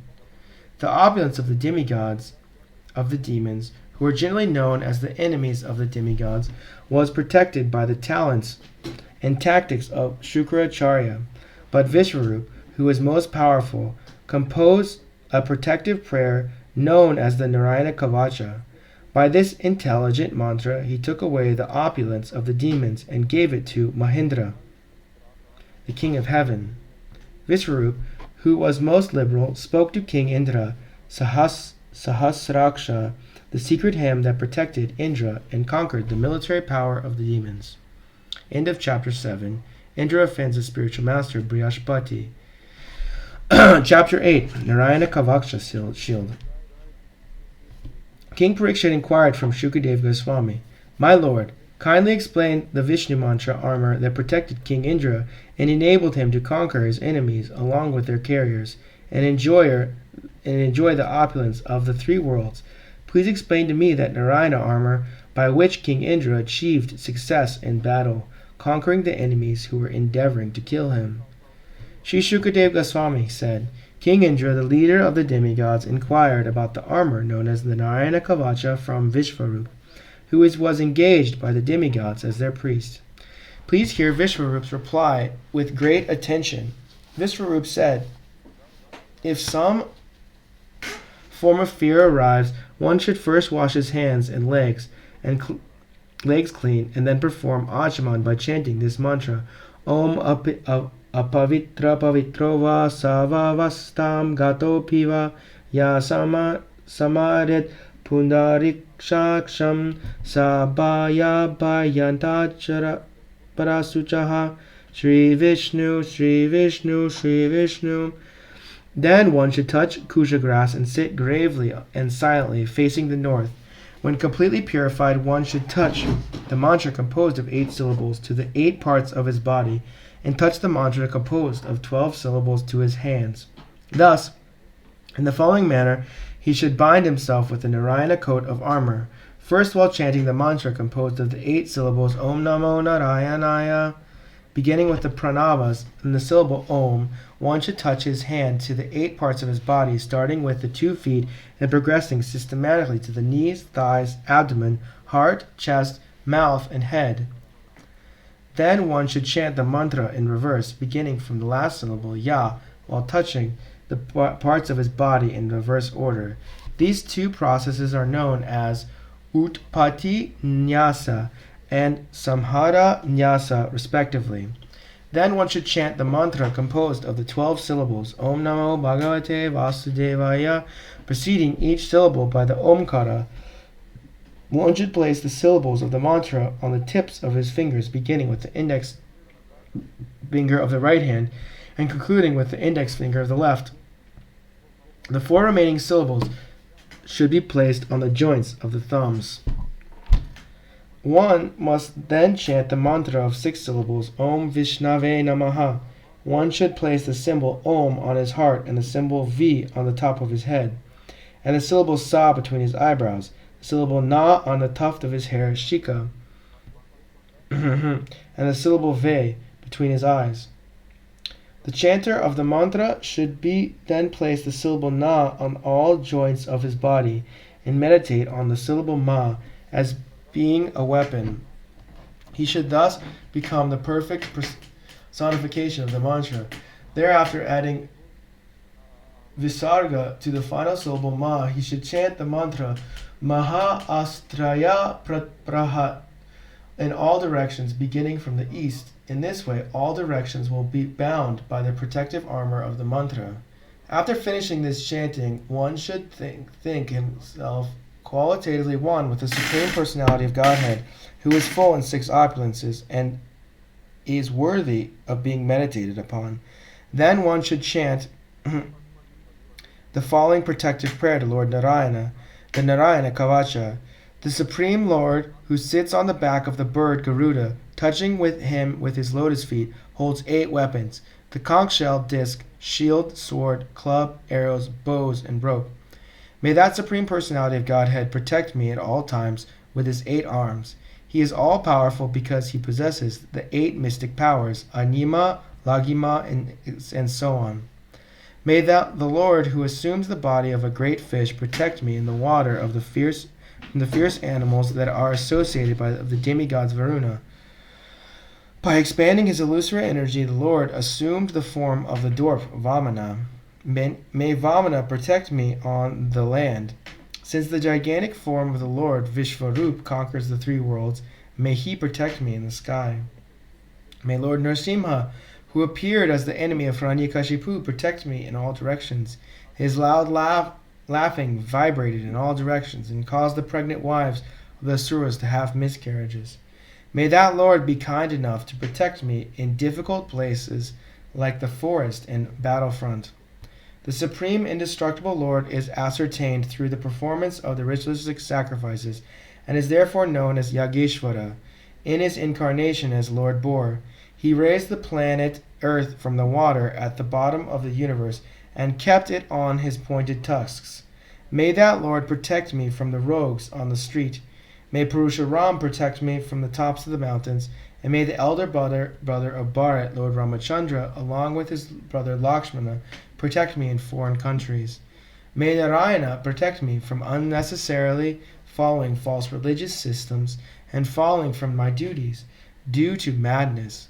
May the Lord, in his appearance as Nara, protect me from unnecessary pride.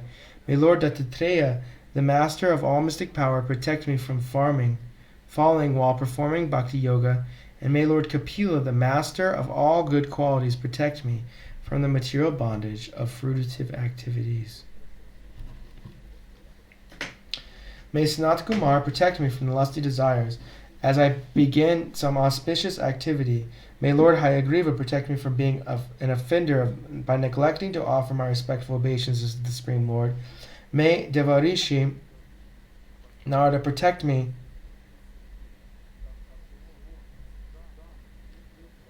from committing offenses in worshipping the deity, and may Lord Kurma, the tortoise, protect me from falling to the unlimited hellish planet. May the Supreme Personality of Godhead, in his incarnation as Davantari, relieve me from the undesirable eatables and protect me from physical illness. May Lord Rishabdev, who conquered his inner and outer senses, protect me from fear produced by the duality of heat and cold. May Yagya protect me from defamation and harm from the populace. And may Lord Balaram as Shesha protect me from envious serpents. May the personality of Godhead in his incarnation as Vishvadev protect me from all kinds of ignorance resulting from the absence of Vedic knowledge. May Lord Buddhadev protect me from activities opposed to Vedic principles and from laziness that causes one to madly forget the Vedic principles of knowledge and ritualistic action.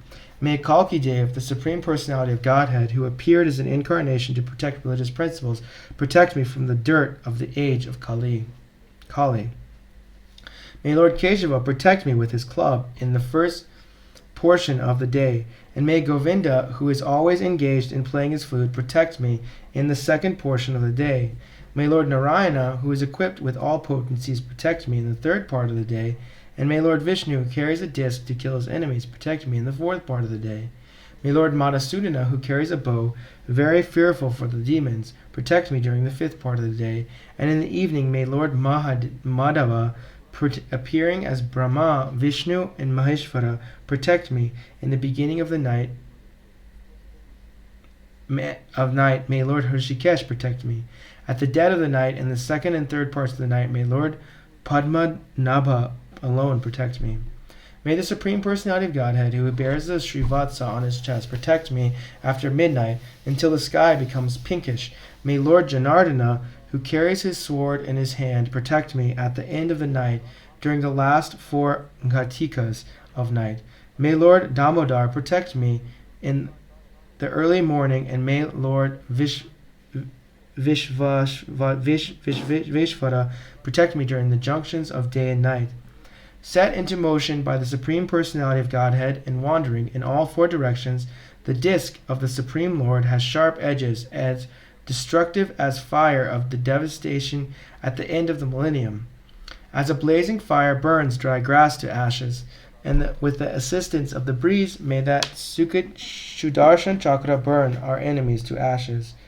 O club in the hand of the Supreme Personality of Godhead, your protective sparks of fire are as powerful as thunderbolts, and you are extremely dear to the Lord. I am also his servant. Therefore kindly help me pound to pieces the evil living being known as Shumadana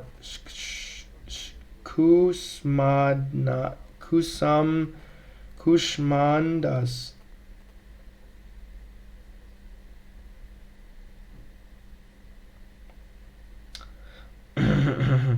Vainakyas, Yakshas, Rakshasas, Bhutas, and Ganas, please pulverize them. O best of the conch shells, O Panchajanya, in the hands of the Lord you are always filled with the breath of Lord Krishna. Therefore you create a fearful sound vibration that causes trembling in the hearts of enemies like the Rakshasas, Pramata ghost, Pretas, Matas, Pishchas, and the Brahmana ghost with fearful eyes.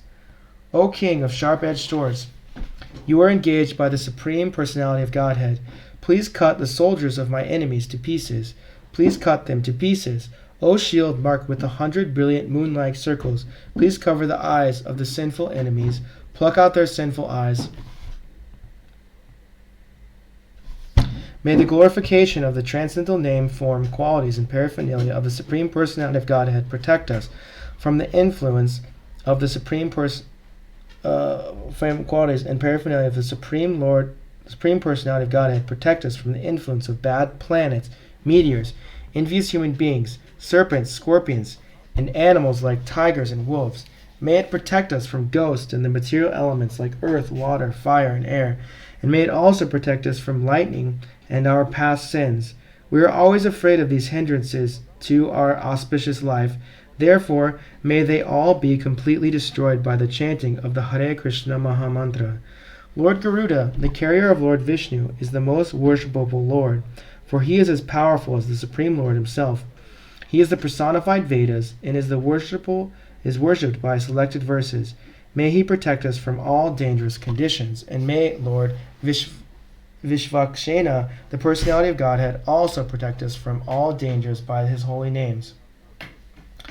May the Supreme Personality of Godhead's holy names, his transcendental forms, his carriers, and all weapons decorating him as personal associates protect our intelligence, senses, mind, and life air from all dangers. The subtle and gross cosmic manifestation is material, but nevertheless it is non-different from the Supreme Personality of Godhead, because he is ultimately the cause of all causes. Cause and effect are factually one because the cause is present in the effect. Therefore, the absolute truth, the Supreme Personality of Godhead, can destroy all our dangers by any of his potent parts. The Supreme Personality of Godhead, the living entities, the material energy, the spiritual energy, and the entire creation are all individual substances. In the ultimate analysis, however, together they constitute the Supreme One, the Personality of Godhead. Therefore, those who are advanced in spiritual knowledge see unity in diversity. For such advanced persons, the Lord's bodily decorations, his name, his fame, his attributes, and forms and weapons in his hand are manifestations of the strength of his potency. According to their elevated spiritual understanding, the omniscient Lord, who manifests various forms in present everywhere, may he always protect us everywhere from all calamities. Prahlad Maharaj loudly chanted the holy name of Narasimhadev.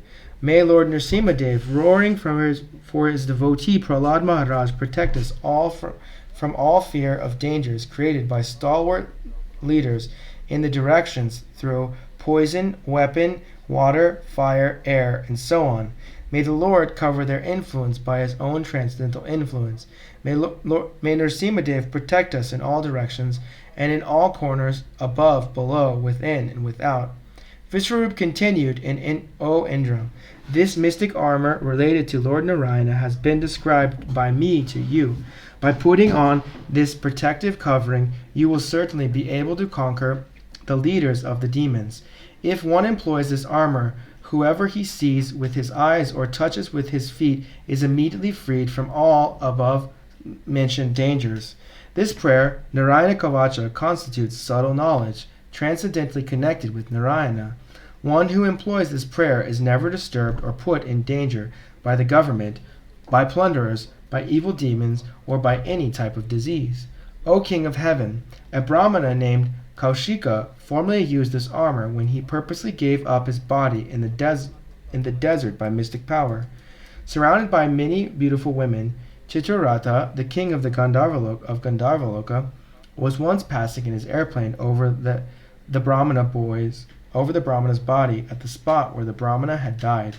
Suddenly, Chitraratha was forced to fall from the sky headfirst from it with his airplane. Struck with wonder, he was ordered by the great sages named Valikhiyas to throw the Brahmana's bones in the nearby river Saraswati. He had to do this and bathe in the river before returning to his own abode. Sri Shukadev Goswami said, "My dear Maharaj Parikshit, one who employs this armor or hears about it with faith and veneration when afraid because of conditions in the material world is immediately freed from all dangers and is worshipped by all living entities. King Indra, who performed 100 sacrifices, received this prayer of protection from Vishvarup. After conquering the demons, he enjoyed all the opulences of the three worlds."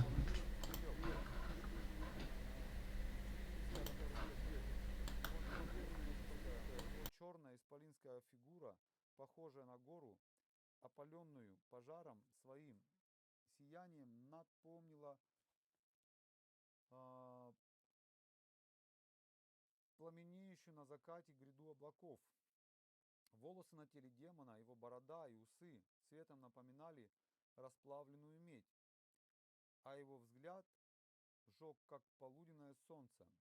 В ослепительно сверкающим трезубцем в руках, словно пронзающим все три мира, он казался неодолимым. От дикой пляски и громовых возгласов демона земная твердь содрогалась, как от землетрясения. Он то и дело глубоко зевал.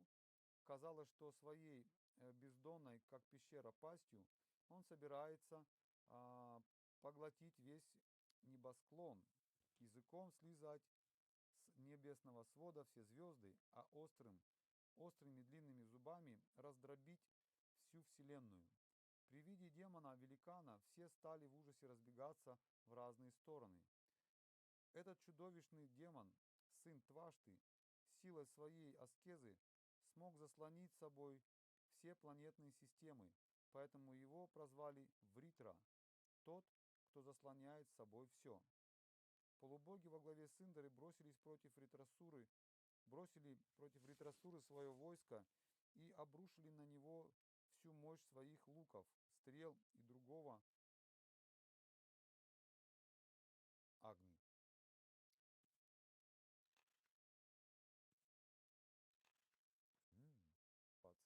Читаем. Появление демона Вритрасуры.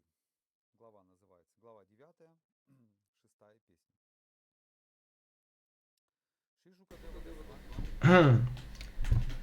Chapter End of chapter 8, Narayana Kavacha Shield. Chapter 9, the appearance of the demon Vritasura. Sri Shukadev Goswami continued, Vishvarup, who was engaged thus I have heard from authorities. Maharaj Parikshit, the demigods were related to Vishvarup from his father's proper share. Although offering clarified butter in the sacrificial fire in the name of the demigods, without the knowledge of the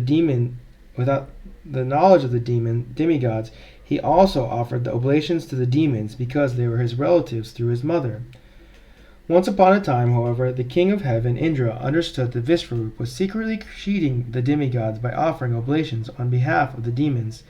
He became extremely afraid of being defeated by the demons, and in great anger at Vishvarup, he cut Vishvarup's 3 heads from his shoulders. Thereafter, the head meant for drinking somarasa was transformed into Kapinya Gala, Francolin partridge. Similarly, the head meant for drinking wine was transferred into Kalavinka sparrow, and the head meant for eating food became the Titiri, the common partridge. Although Indra was so powerful that he could neutralize the sinful reactions for killing a Brahmana, he repentantly accepted the burden of these reactions with folded hands. He suffered for 1 year, then to purify himself he distributed the reactions of the sinful killing among the earth, water, trees, and women. In return for killing Indra's in return for King Indra's benediction that ditches in the earth would be filled automatically, the land accepted 1/4 of the sinful reactions for killing a Brahmana. Because of those sinful reactions, we find many deserts on the surface of the earth. In return for King Indra's benediction that the branches and twigs would grow back when trimmed, the trees accepted 1/4 of the reactions for killing a Brahmana. These reactions are visible in the flowing of sap from the trees. Therefore, one is forbidden to drink this sap. In return for Lord Indra's benediction that they would be able to enjoy lusty desires continuously, even during pregnancy, for as long as sex is not injurious to the embryo, women accepted 1/4 of the sinful reactions. As a result of those reactions, women manifest the signs of menstruation every month. And in return for King Indra's benedictions that water would increase the volume of other substances with which it was mixed, water accepted 1/4 of the sinful reactions. Therefore, there are bubbles and foam in water. When one collects water, these should be avoided. After Vishvarup was killed, his father Tvashta performed ritualistic ceremonies to kill Indra. He offered oblations in the sacrificial fire, saying, "O enemy of Indra, flourish to kill your enemy without delay." Thereafter, from the southern side of the sacrificial fire, known as Anvaharya, came a fearful personality who looked like the destroyer of the entire creation and the end of the millennium. Like arrows released in the 4 directions, the demon's body grew day after day, tall and blackish. He appeared like a burnt hill and was lustrous as a bright array of clouds in the evening. The hair on the demon's body and his beard and mustache were the color of melted copper, and his eyes were piercing like the midday sun. He appeared unconquerable, as if holding the 3 worlds on the 3 points of his blazing trident. Dancing and shouting, with a loud voice, he made the entire surface of the earth tremble as if from an earthquake.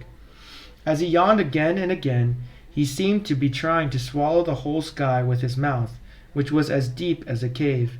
He seemed to be licking up all the stars in the sky with his tongue and eating the entire universe with his long, sharp teeth.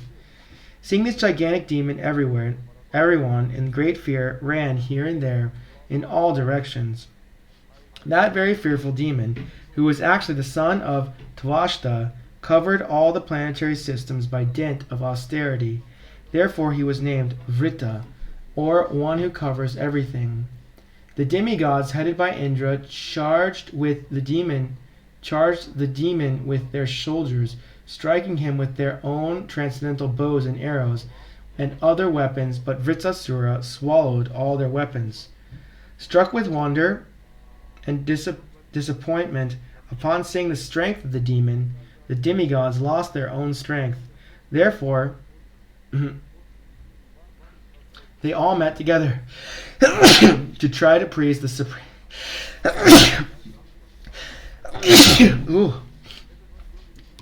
Therefore, they all met together to try to please the Supersoul, the Supreme Personality of Godhead, Narayana, by worshipping him. The demigods said, "The 3 worlds are created by the 5 elements, namely ether, air, fire, water, and earth, which are controlled by various demigods, beginning from Lord Brahma. Being very much afraid that the time factor will end our existence, we offer presentations onto time by performing our works as time dictates. The time factor himself, however, is afraid of the Supreme Personality of Godhead. Therefore, let us now worship that Supreme Lord, who alone can give us full protection. Free from all material conceptions of existence and never wonder-struck by anything, the Lord is always jubilant and fully satisfied by his own spiritual perfection. He has no material designations, and therefore he is steady and unattached. That Supreme Personality of Godhead is the only shelter of everyone. Anyone desiring to be protected by others is certainly a great fool who desires to cross the sea by holding the tail of a dog. The Manu named King Satyavrata formerly saved himself by tying a small boat of the entire world to the horn of the Matsya avatar, the fish incarnation. By the grace of the Matsya avatar, Manu saved himself from great danger of the flood. May that same fish incarnation save us from the great and fearful danger caused by the same of Twashtha. In the beginning of creation, a tremendous wind caused fierce waves of inundating water. The great waves made such a horrible sound that Lord Brahma almost fell from his seat on the lotus into the water of devastation. But he was saved with the help of the Lord. Thus we also expect the Lord to protect us from the dangerous condition. The Supreme Personality of Godhead, who created us by his external potency, and whose by mercy we expanded the creation of this universe, is always situated before us as the Supersoul. But we cannot see his form. We are unable to see him because of all of us think that we are separated and independent gods. By his inconceivable internal potency, the Supreme Personality of Godhead expands into various transcendental bodies as Vamanadev, the incarnation of strength among the demigods, Parushurama, the incarnation among saints, Nrsimhadev and Varaha, the incarnations among animals, and Matsya and Kurma, incarnation among aquatics. He accepts various transcendental bodies among all types of living entities, and among human beings he especially appears as Lord Krishna and Lord Rama. By his causeless mercy, he protects the demigods who are always harassed by the demons. He is the supreme worshipful deity of all living entities. He is the supreme cause represented as the male and female creative energies. Although different from this universe, he exists in his universal form Virat Rupa. In our fearful condition, let us take shelter of him, for we are sure that the Supreme Lord, the Supreme Soul, will give us his protection. Sri Shukadev Goswami said,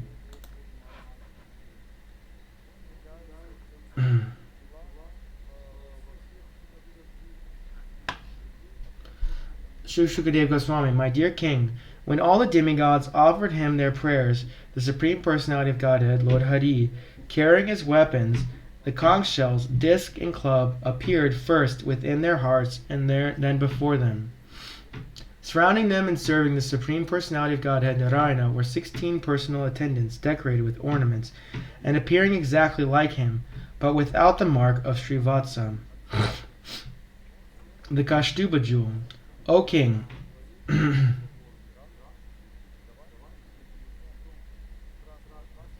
when all the demigods saw the Supreme Lord in that posture, smiling with eyes like petals of lotuses grown in autumn, they were overwhelmed with happiness and immediately fell down like rods, offering dandavats. Then they slowly rose and pleased the Lord by offering him prayers. The demigods said, O Supreme Personality of Godhead, you are competent to give the results of sacrifice, and you are also the time factor that destroys all such results in due course. You are the one who releases the chakra to kill the demons. O Lord, who possesses many varieties of names, we offer our respectful obeisances unto you.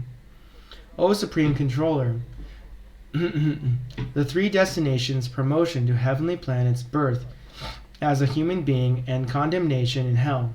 Yet your supreme abode is Vaikuntha Dham. Since we appeared after you created this cosmic manifestation, your activities are impossible for us to understand. We therefore have nothing to offer you but our humble obeisances. O Supreme Personality of Godhead, O Narayana, O Vasudeva, Original Person, O Most Exalted Person, Supreme Experience, Welfare Personified, O Supreme Benediction, Supremely Merciful and Changeless, on the support of the cosmic manifestation, sole proprietor of all planetary systems, master of everything, and husband of the goddess of fortune, your lordship is realized by the topmost sannyasis who wander about the world to preach Krishna consciousness, fully absorbed in samadhi through bhakti yoga. Because their minds are concentrated upon you, they can receive the conception of your personality in their fully purified hearts. When the darkness in their hearts is completely eradicated and you are revealed to them, the transcendental bliss they enjoy is the transcendental form of your lordship. No one but such persons can realize you. Therefore, we simply offer you our respectful obeisances. O Lord, you need not support And although you have no material body, you need not cooperate. You do not need cooperation from us. Since you are the cause of the cosmic manifestation and you supply its material ingredients without being transformed, you create, maintain, and annihilate this cosmic manifestation by yourself. Nonetheless, although you appear engaged in material activity, you are transcendental to all material qualities. Consequently, these transcendental activities of yours are extremely difficult to understand. These are our inquiries. The ordinary conditioned soul is subject to the material laws, and he thus receives the fruits of his actions. Does your lordship, like an ordinary human being, exist within this material world in a body produced by the material modes? Do you enjoy or suffer the good or bad results of actions under the influence of time, past work, and so forth? Or, on the contrary, are you present here only as a neutral witness who is self-sufficient, free from all material desires, and always full of spiritual potency? We certainly cannot understand your actual position. The Supreme Personality of Godhead, all contradictions can be reconciled in you.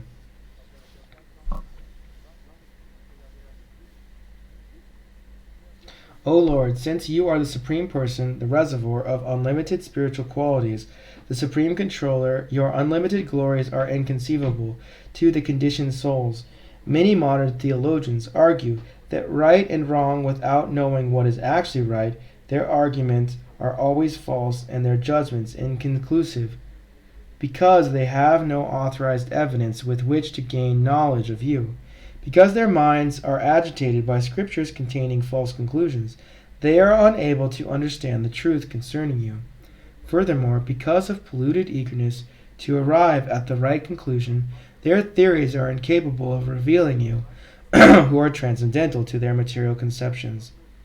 You are one without a second, and therefore in your contradictions, like doing and not doing, happiness and distress, are not contradictory. Your potency is so great that it can do and undo anything as you like. With the help of that potency, what is impossible for you? Since there is no duality in your constitutional position, you can do everything by the influence of your energy. A rope causes fear for a bewildered person who considers it a snake, but not for a person who, with proper intelligence, who knows it to be only a rope. Similarly, you, as the supersoul in everyone's heart, inspires fear or fearlessness according to one's intelligence, but in you there is no duality. With deliberation, one will see that the Supreme Soul, although manifested in different ways, is actually the basic principle of everything. The total material energy is the cause of the material manifestation, but the material energy is caused by him. Therefore, he is the cause of all causes, the manifester of intelligence and senses. He is perceived as the supersoul of everything. Without him, everything would be dead. You, as that supersoul, the Supreme Controller, are the only one remaining. Therefore, O killer of the mono-demon, incessant transcendental bliss flows in the minds of those who have even once tasted a drop of your nectar from the ocean of your glories. Such an exalted devotees forget the tiny reflections of so-called material happiness produced from the material senses of sight and sound. Free from all desires, such devotees are the real friends of all living entities. Offering their minds unto you and enjoying transcendental bliss, they are expert in achieving the real goal of life. O Lord, you are the sole and dear friend of such devotees who never need return to this material world. How could they give up engagement in your devotional service? O Lord, O personified three worlds, Father of the three worlds, O strength of the three worlds, in the form of Vamana incarnation, O three-eyed form of Narasimhadev, O most beautiful person within the three worlds, everything and everyone, including human beings and even the Daitya demons and the Danavas, is but an expansion of your energy. O supremely powerful one, you have always appeared in your form as the various incarnations to punish the demons, and as soon as they become very powerful, you appear as Lord Vamadev, Lord Rama, Lord Krishna. You appear sometimes as the animal like Lord Boar, sometimes a mixed incarnation like Lord Nrsimhadev, and Lord Hayagriva, sometimes an aquatic like Lord Fish and Lord Tortoise, assuming such various forms. You have always punished the demons and the Danavas. We therefore pray that your lordship appear today as another incarnation, as if you so desire to kill the great demon Vritsasura.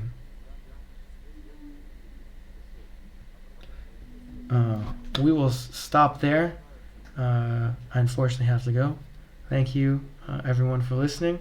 Have a wonderful day, and we'll start on this next verse later this evening, 6:9:41. Thank you for your attention, and have a good day.